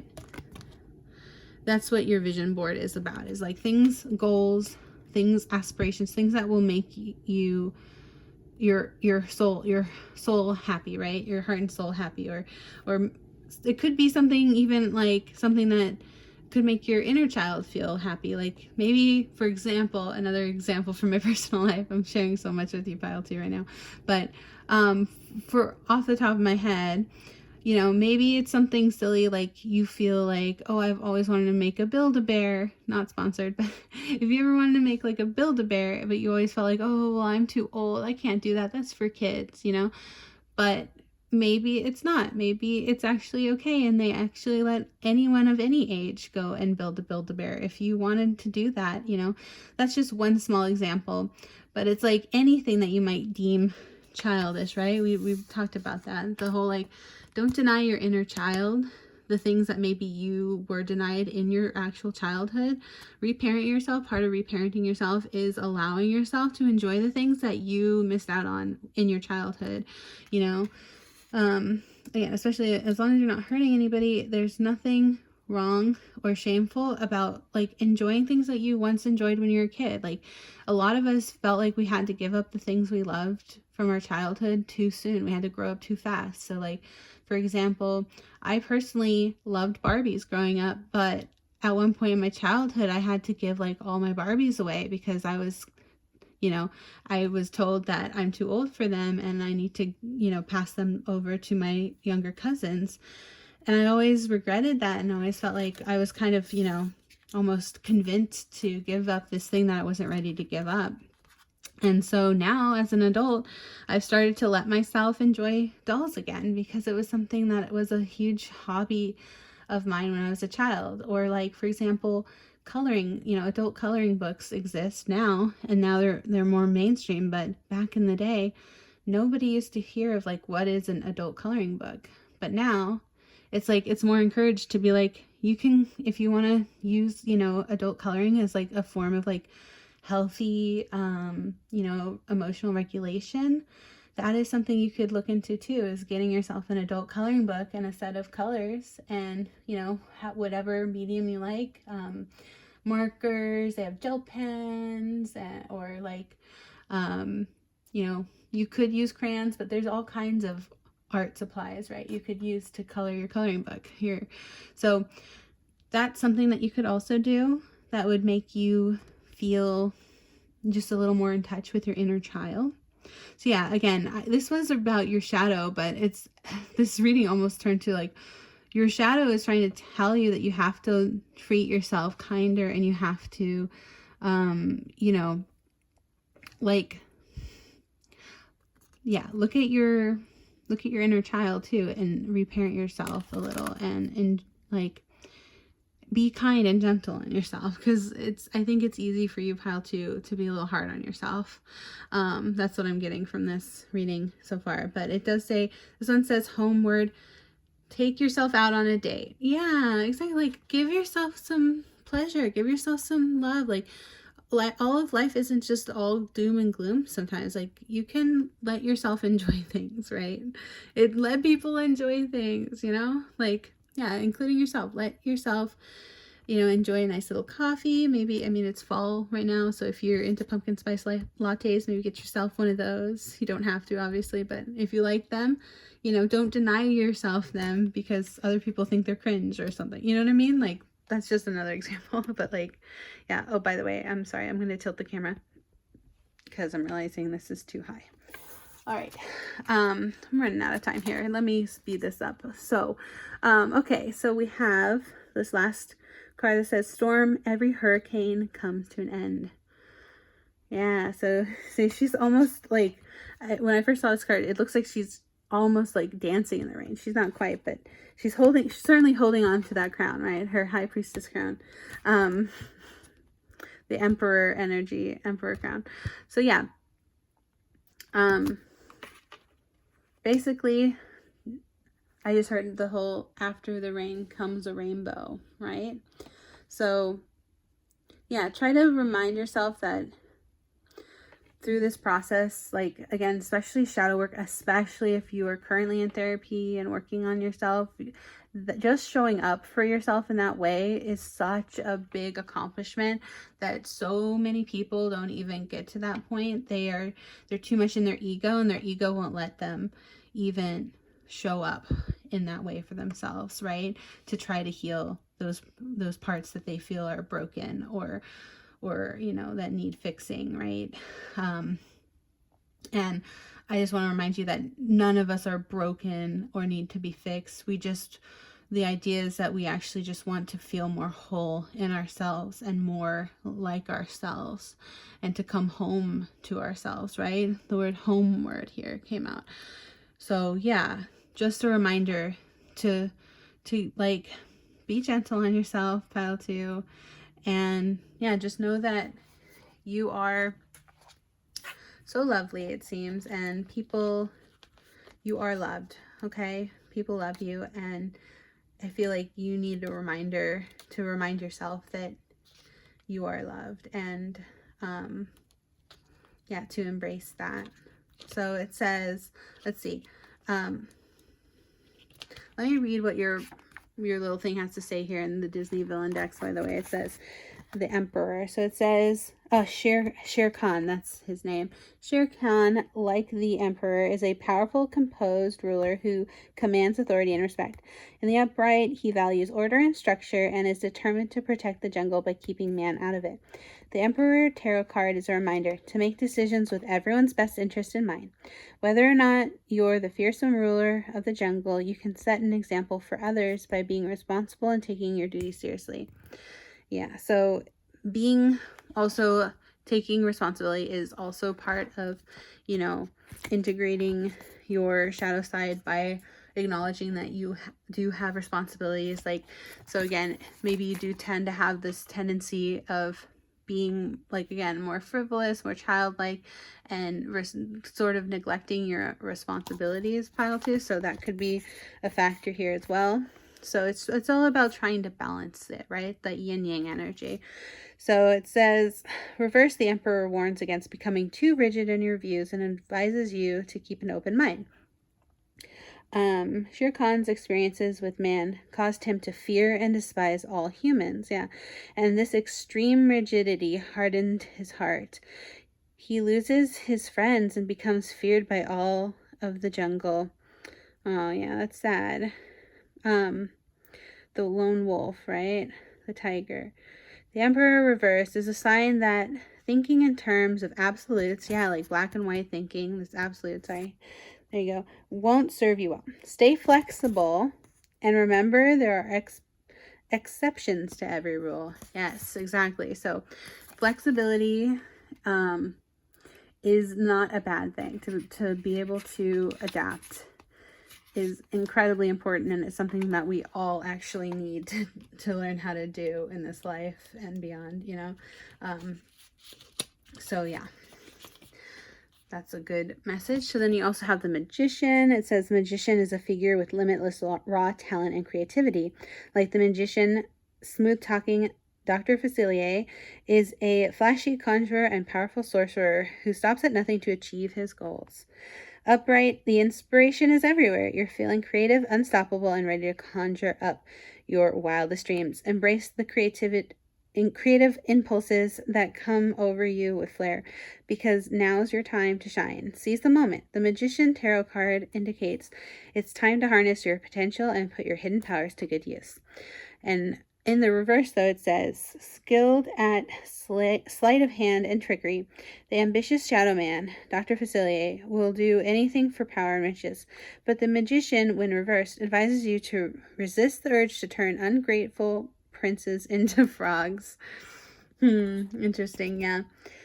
Nefarious shortcuts and shady double-edged deals will surely backfire on you. Work hard and stay focused to accomplish your goals and leave your friends on the other side out of it. Okay, interesting. Yeah, so there's a lot to say about that card. Basically, they're saying that, you know, don't let your ambition get the best of you, like it did for this character, right? So, and to remember to, you know, to care about your friends, right? And not just use them like Dr. Facilier, you know, he used his friends on the other side, right? So don't be too narrow focused in your idea of success that you lose focus on what actually matters, which is your relationships with people. And, you know, like, because again, at the end of the day, at the end of one's life, you're not going to like regret, you know, not making X number of money, or not having that car, or not having that house, or any of those material wealth. You're like, and this is, you know, this is like just from like after like end of life care, people have said that this tends to be on someone's deathbed, like their biggest regret in life is that they didn't spend more time with friends, didn't spend more time with family, didn't nurture the things that really mattered in life. Yeah, and again, death came out. So, no, we have the devil, sorry. But yeah, again, sorry again. I tried to give fair warning in the beginning of this reading, but I did forget to say it at the beginning of your reading, pile 2. Obviously, these are very big, difficult topics to discuss. So yeah, I do hope, again, that I hope these messages find you well, and I hope that they aren't too triggering of topics for you. But this is what shadow work is all about, is trying to confront those difficult things that we would rather have to not confront, or rather not have to, yeah, face those fears of these big life, you know, this is, you know, this is just like about life, you know, and death is the flip side to that coin, right? These are life and death things, and it is big and it is difficult and sometimes overwhelming to confront, but it's important that we don't ignore it for our whole lives, right? There is a time and a place, but yeah, this is just a reminder again to be gentle on yourself, but also remember that even if it's something scary, you know, nothing worth doing. What's this phrase? It's like,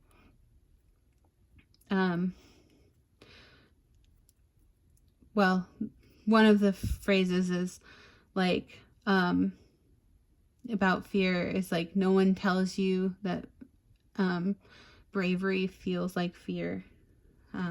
So that's something that, I heard once, and I wish I knew who said that to quote them, but that's a phrase that stuck with me, is like, you know, no one tells you that bravery feels like fear.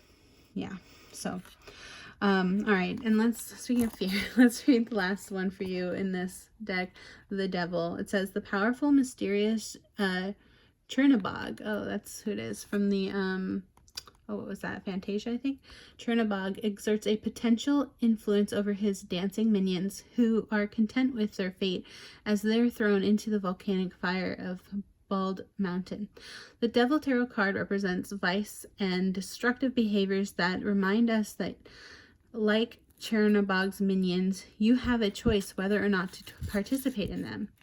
Yes, so upright, the Devil asks you to examine your own behaviors. Could you be sabotaging your success?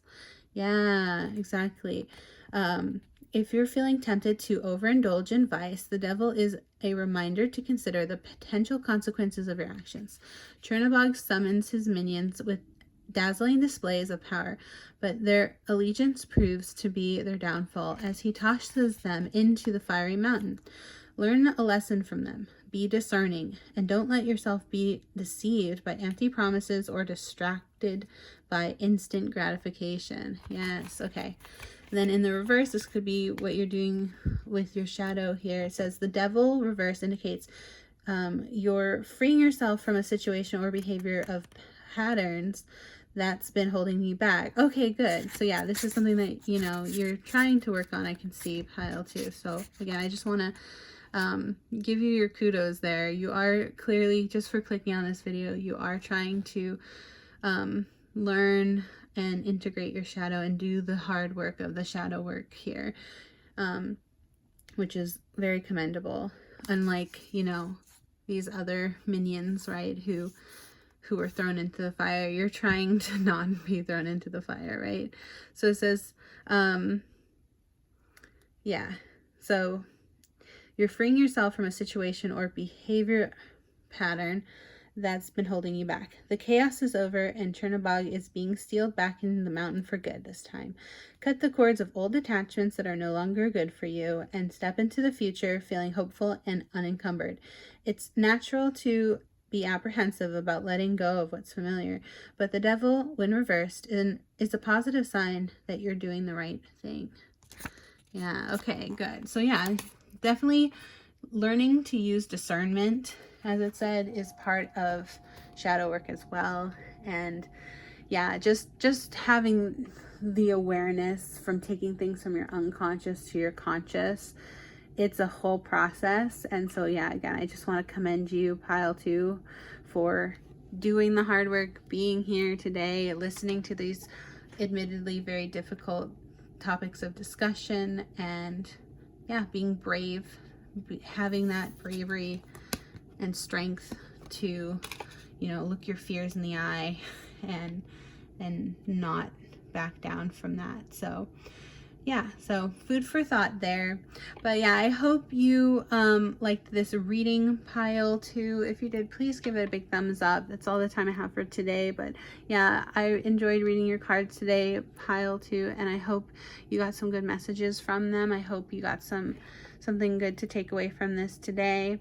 And again, just a reminder and remember always that you are loved, you are worthy of love, you are enough, and you know, to just be gentle on yourself, and yeah, learn from your past mistakes and try to do better each day moving forward. Okay, so lots of love to you, pile 2. I really am sending big hugs out to you digitally. Yeah, digital big hug. And yeah, thank you so much for watching. I appreciate you. Thanks for all the likes, comments, shares, subscribes, and thank you for being here, pile 2. Yeah, thanks, and have a wonderful rest of your day, and yeah, take care. Bye.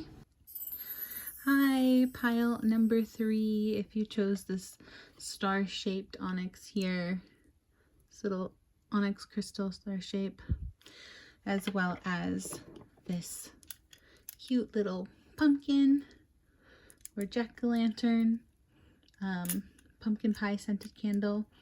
This is your reading today. And I did consider, sorry, I bumped the screen. I did consider lighting these, but I actually like to keep them as just decoration, so hope you don't mind. But that's going to just sit right here and put that here. But yeah, today we are asking the question, what does your shadow self want you to know? Or in other words, like, what are you kind of hiding from yourself or trying not to confront?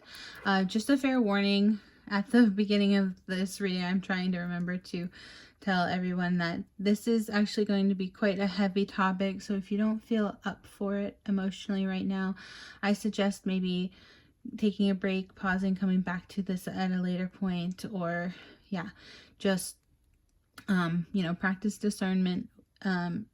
If anything gets uncomfortable or triggering for you, I just wanted to give a fair warning, because yeah, this is a difficult topic because it is all about shadow work. And if you don't know what a shadow work is basically trying to learn to integrate one's shadow self. So basically, your shadow self is all those parts of yourself that you've tried to hide, or you've learned are, you know, inadequate or unlovable, or something that you know, you had to kind of disconnect from your persona. And your persona is everything that you know, is the parts of you that you want to show the world, right? So it's, in some ways, it can be a bit of a way of like masking a little bit, where you're showing the world,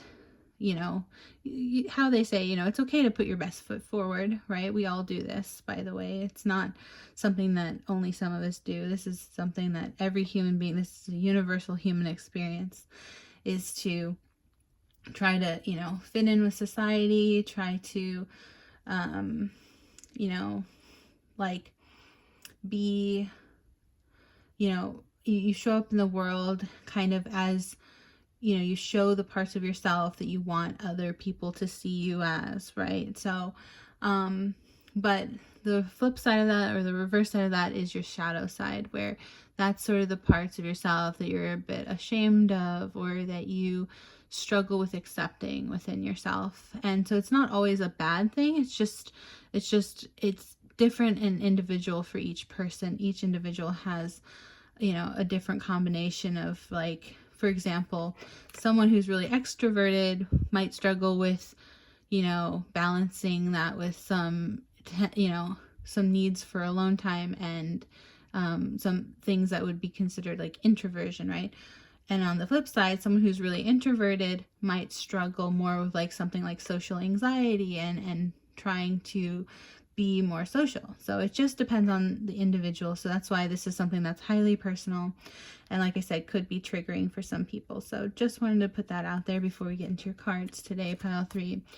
But let's just jump in here. It says, if you're ready to come along with me on this journey together, take my hand. We'll do it together.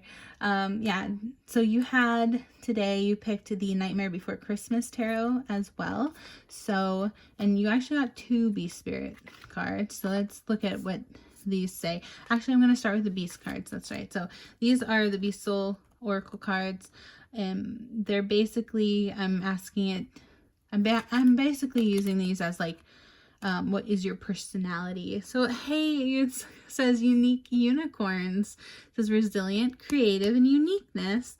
And that's funny because it actually shows a narwhal, not a unicorn. But yeah, so narwhal, unicorn, that idea of being like unique. So fully embracing one's authenticity. So it sounds like, which is another part of shadow work. So it sounds like you are actually quite good at this, pile 3. Or you've definitely done some shadow work in order to be more authentically you, your unique, authentic self. So that's wonderful. It says, an inborn tendency for creativity, finding your creative passions. Yeah, so you're someone who's extremely passionate and creative, pile 3, so that's wonderful. You also have the Purifying Frog, rebirth, cleansing, revitalization. So it says, let go of the past, accept new beginnings, and find the path to a new start. All right, so this is talking about, you know, learning how to move on and have a rebirth and restart. And yeah, so letting go of the past, something that I think a lot of people struggle with, myself included. So all right, so let's see what you have. Oh, cute little 0. And oh, I love this. Look, this is why I keep the shuffle in. I say that every reading. Look, you got the star and you picked the star. So very cool. Star is Aquarius energy, by the way. So you could be an Aquarius. You don't have to be, though. It could be sun, moon, rising, Venus or Mars. Yeah. Most, you know, especially moon when it comes to talking about the shadow and aspects of oneself, because the moon is kind of like what we kind of, our emotional body, and what we kind of tend to hide from others, which is related to the shadow self. So very nice. So you got the star, cute little 0. I love 0 so much. Ooh, and you got Sally the High Priestess. Ooh, I love Sally. I literally have dressed up as Sally multiple years for Halloween. Awesome. So High Priestess energy, fabulous card so far, pile 3. And you have the Fool, and then you've got Jack and 0. Cool. So yeah, very nice. I am getting like counterpart energy with this because you literally got the cute little family. You got the whole fam here. You got Sally and Jack and 0. So cute. So yeah, the Fool is, again, very similar to this, wrapping up old cycles, you know, with this question in mind, kind of about like, you know, healing from maybe bad habits, that sort of thing, and striking out on you know, anew, like this says, finding, you know, accepting new beginnings, finding a new path forward, that sort of thing, right? So very good. I'm loving this energy, pile 3. Very, very good energies so far. Okay, so let's see what else you got. You also have the 5 of Wands, I believe this is, in this deck. This is the Spoopy deck, by the way. Cute little back. So yeah, 5 of, I want to say Wands. Or is that Swords? I think that's Wands. I'm going to have to double check. Then we also have 4 of Little Potions. Okay.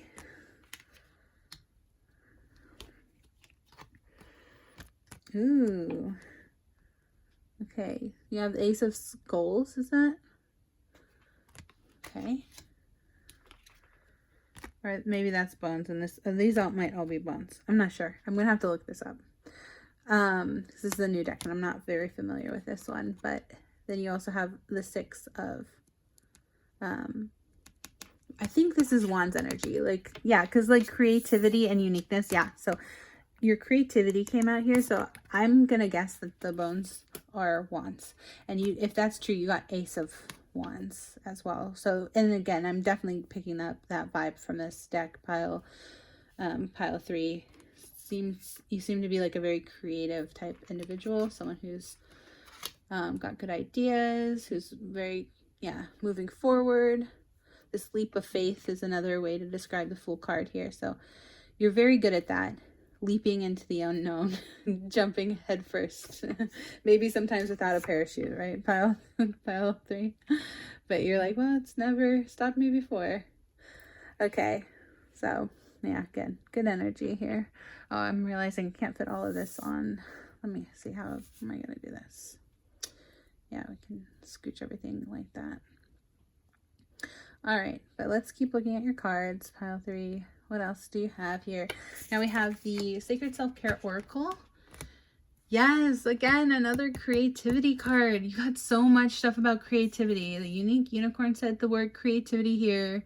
And if these are what I think they are, the Wands cards, and I think the potions probably represent cups, so 4 of cups, and then you got like 3 Wands cards, it looks like. So lots of creative energy, and then the create art came out. Number 17 could be significant for you. Sometimes that's like a birth date.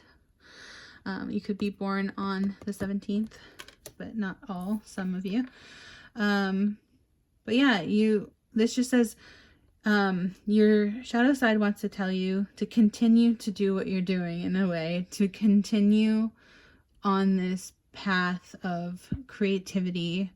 You've got this high priestess energy, very, very much, and this actually came out in all the readings today, surprisingly, but it's a lot about manifestation and about, you have good energy. Pile 3, I keep saying that, but I'm feeling it right now. It's like, it's very warm, inviting, like, like you do have like a straight up like star energy, a star quality, a star power here. So yeah, and you seem like you do know what you're doing in a lot of ways when it comes to how to harness your creativity. You have a lot of good potential for creative growth and success.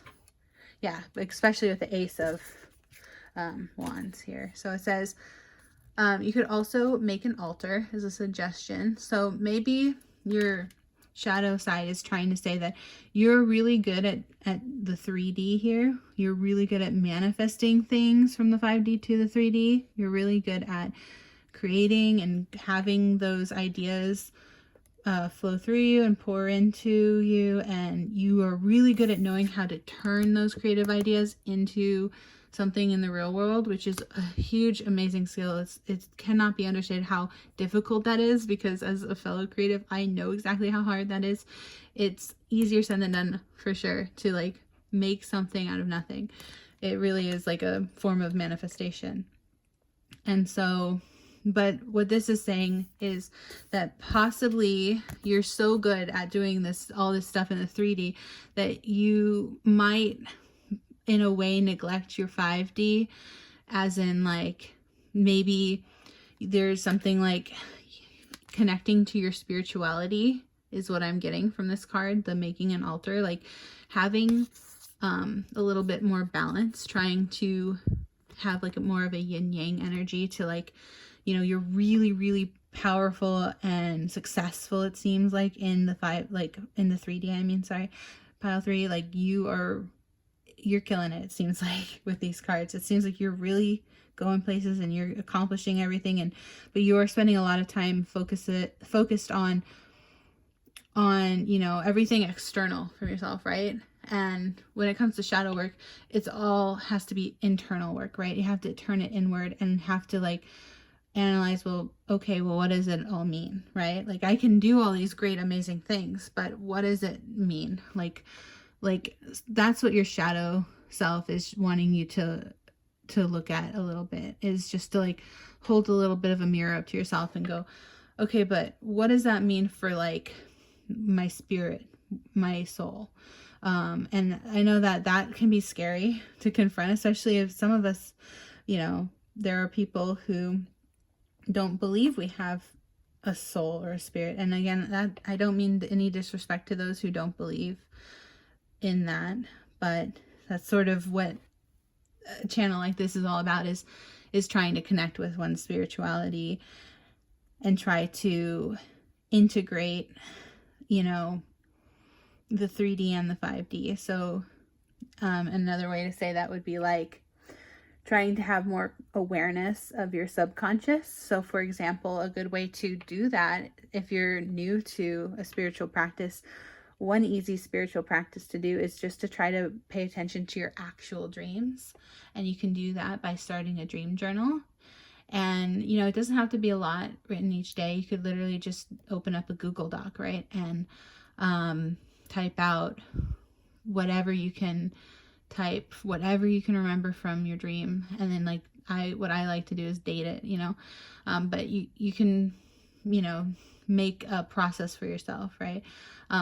Some people like to use pen and paper. Some people would prefer digital. It really depends on whatever form you feel like you can get those thoughts out of your head, as, you know, in the best way that you can. And the quickest way that I found is typing it out, because for me personally, trying to journal with pen and paper, like I feel like I'm always going so slow and I have like so many thoughts and then I'll forget what I was going to write, right? So that could be something that you could work on, is doing a dream journal, because that would actually help you get more in touch with your subconscious self, pile 3, and like really like, I mean, I don't know if you're familiar with lucid dreaming. That's a whole thing. That's a whole other can of worms. But essentially what lucid dreaming is, eventually if you get really good at dreaming and you like keep writing down your dreams, anything that you remember from your dream, and you keep a consistent dream journal,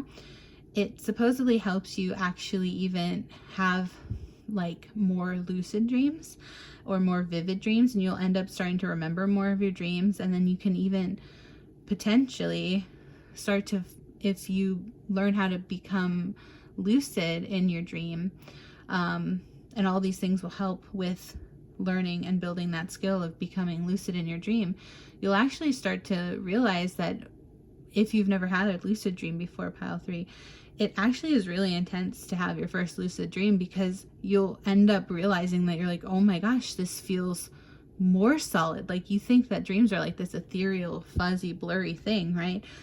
But when you're actually lucid in a dream, you'll want to pinch yourself, and you'll be like, oh my gosh, like I can feel it, like I can see it, I see in all these color, like full color, and I feel like I'm almost in a physical body, but I'm still dreaming. And it's a very trippy experience if you've never felt that way before. But just having that experience for the first time in one's life, to have the ability to lucid dream one time, it will truly, and I don't mean this, I don't exaggerate when I say it is life-changing. It is a life-changing experience if you can dedicate yourself to getting in touch with that subconscious, because what are your dreams, right? But subconsciously, your subconscious or your shadow side is trying to like talk to you through your dream, right? And I've heard that people, once they become lucid, they can even like literally have a conversation with their subconscious if they wanted to. But it's super advanced stuff when it comes to lucid dreaming. I've not done that personally myself yet, but you know, that is something that apparently some people can get so good at lucid dreaming that they can do that. They can actually talk to their shadow self and like having a conversation almost like face to face with them, right? So that's just something that you could do. But again, you're already really quite far along when it comes to, you know, creativity, and this is where creativity and creating art comes in still. Like you are good at that, pile 3, but your shadow self just wants you to keep doing that, because the more you create, the more you are in touch with your true authentic self. And that is definitely something that your shadow side, you know, loves and wants you to do, because that does help integrate your shadow with yourself. And then, yeah, so basically, yeah, it's the shadow self, and all this shadow work is really just about trying to like understand who you really are and express a true authentic self through your creative work, through your self-expression, that kind of thing. And yeah, just so you're, like I said, you're quite advanced out of the other piles. Pile 3, you're probably the most advanced or far along in this process of shadow work. So good job. Now you did get this card. It says Swords. Number 7 could be significant. Could be born either in July or could be born on the 7th of a month, depending. For some of you, not for all, but so Swords energy, it says make the change. Okay, so I'm just going to shout out, if you want to hear more about Swords energy, I do actually have a Swords energy reading. You can check that out in my videos. But yeah, basically swords are about, like, sometimes they can be about conflict, right? Like literally fighting, sword fighting, that kind of thing. So they can be about conflict, but they can also be, yeah, about, like how this says, making this change. So see, she's about to chop off all her long hair and have short hair, right? Which is, it actually kind of ties into what I was going to try to talk about, which was another way to integrate shadow self is getting more in touch with your feminine or masculine side. And that depends on, like, if you are, for example, you've identified with being more masculine, you can get in touch with your feminine side, or if you're more feminine, like this card is showing, you can get more in touch with your masculine side.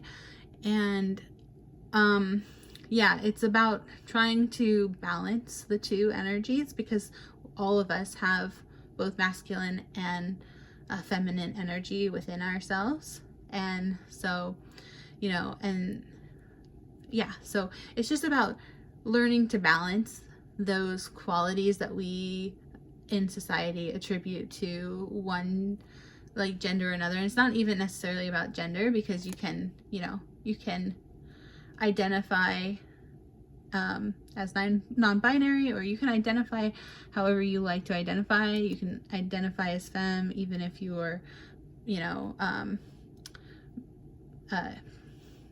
AMAB, I think it's called, right? Masculine. Sorry. If you're male at birth, right, you can still identify as the divine feminine. Or if you are, you know, AFAB, which is female at birth, right, you can still identify as more masculine. But it's about whichever one that you feel is, like, how you're presenting to the world right now. It's about being in touch with the other side of that, right? So again, if you've always been, for example, a tomboy, it's about exploring, okay, but, you know, exploring both sides of your expression, right? Or your, because there's both in all of us, is what I'm trying to say. I hope that makes sense. I really am trying to word it in a way that makes sense and is gender inclusive and everything. But yeah, let me actually move the camera down. Sorry. There you go. So that you can see the cards better. But yeah, hopefully that makes sense.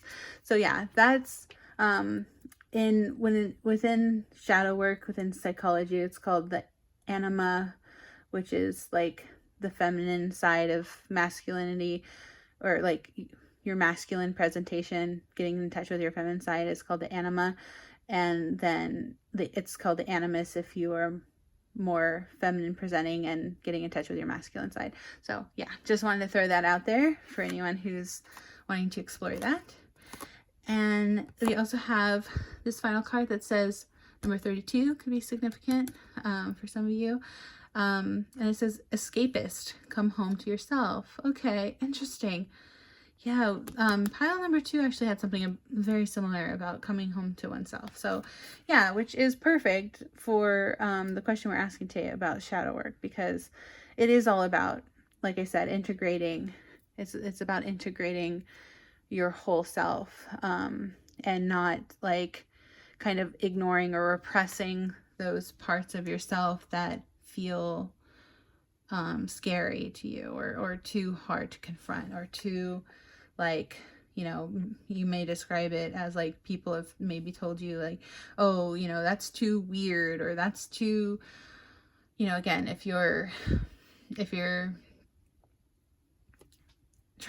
just trying to explore those aspects of yourself that you may have felt shame around, or some subconscious desire to hide from the rest of the world. So yeah, I hope that makes sense. Shadow work is, there's a lot to it. I'm sorry that I don't have a pinned down like definition of what shadow work is, but I hope I'm making sense when it comes to shadow work.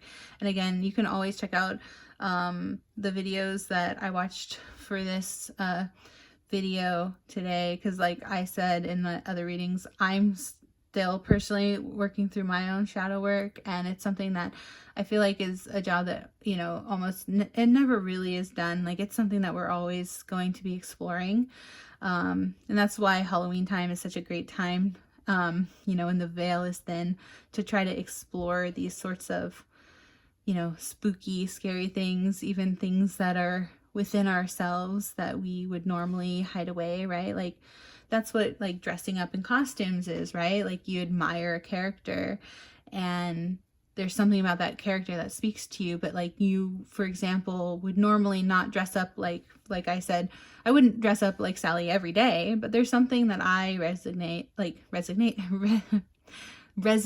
There's something that resonates with me when it comes to Sally, and, you know, that's just one example, right? But for you, it could be whatever character resonates with you, whatever qualities of that character speak to you,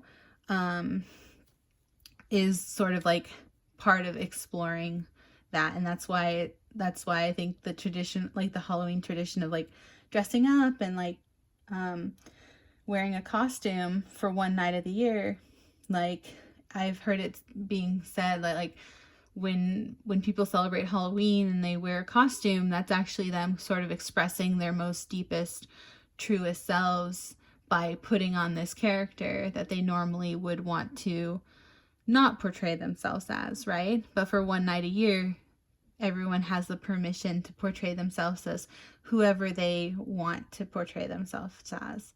So yeah, again, it's not necessarily a bad thing. It's just it's just a neutral thing to say that like we all kind of can explore sort of our quote unquote a dark side, right? The dark side of the moon, or that shadow part of ourself that we normally wouldn't always want or feel comfortable expressing. But there are healthy ways, of course, to express these things. And, you know, as long as we're doing it in a healthy, safe way, like I said, for example, with like dressing up as a character in a costume, right?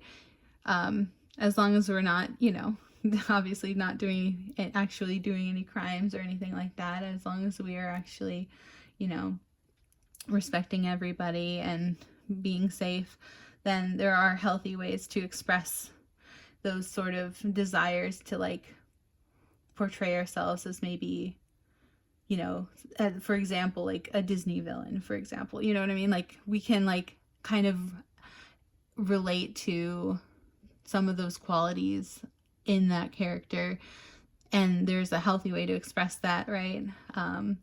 So yeah, that's what I like about Halloween sometimes too, is that you can kind of, you know, you wear this like mask, you put on this costume, but really it allows you sort of like this freedom actually of expression, and to show a side of yourself that you wouldn't normally show the world. But by wearing the costume, you're like, yeah, this character resonated. Like, I keep saying resonated when I keep saying resignated when I mean resonated. This character sort of spoke to me, right? It sort of resonated with me. So yeah. Anyway, I hope that makes sense, pile 3. Sorry for rambling at the end there, but yeah, I'm just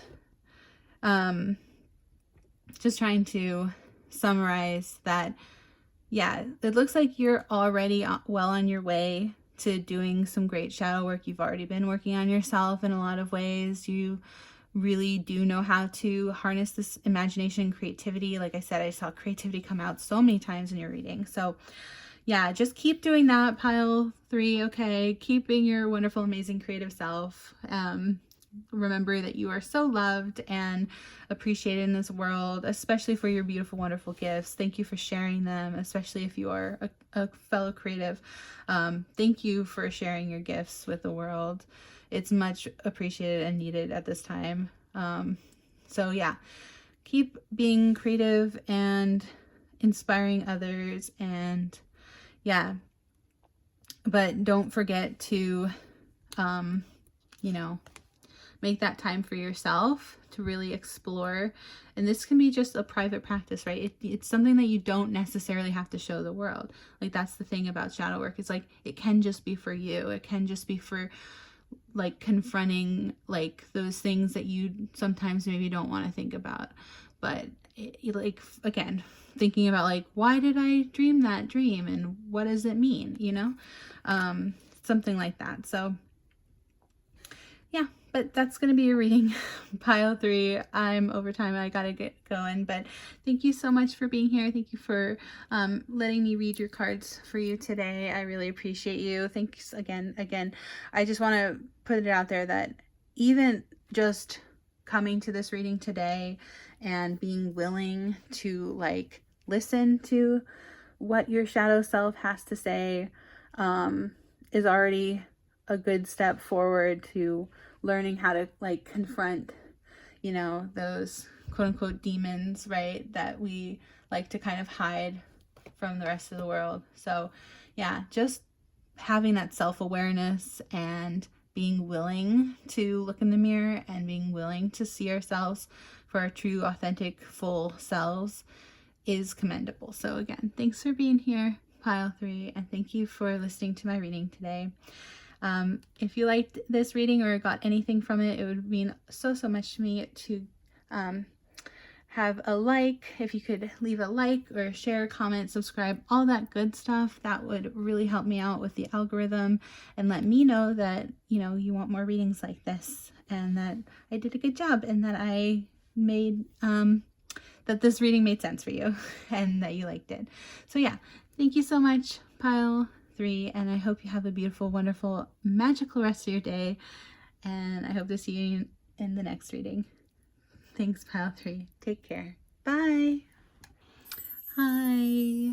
Thank you so much for watching this video today. It means so much to me that you gave me your time today in order to read these readings for you. I had a good time reading for you, and I really, honestly, truly hope that these messages find the right people and resonate. I keep saying that word and I say it wrong from Pile 3. I kept saying it wrong. Sorry. Resonate. I hope that you resonate with these readings today.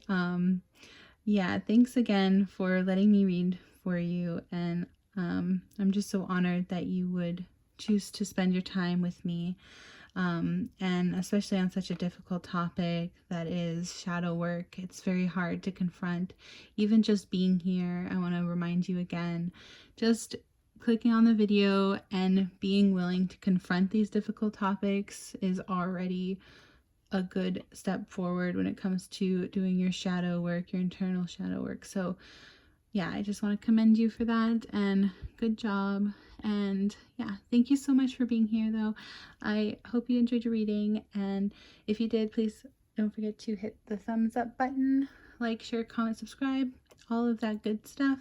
And I hope to see you in my next reading. I am looking forward to making more Halloween readings as well, so stay tuned for all the fun spooky vibe Halloween readings coming up this month. But yeah, thank you for being here, and I hope you have a wonderful rest of your day, and hope to see you next time. Take care. Bye.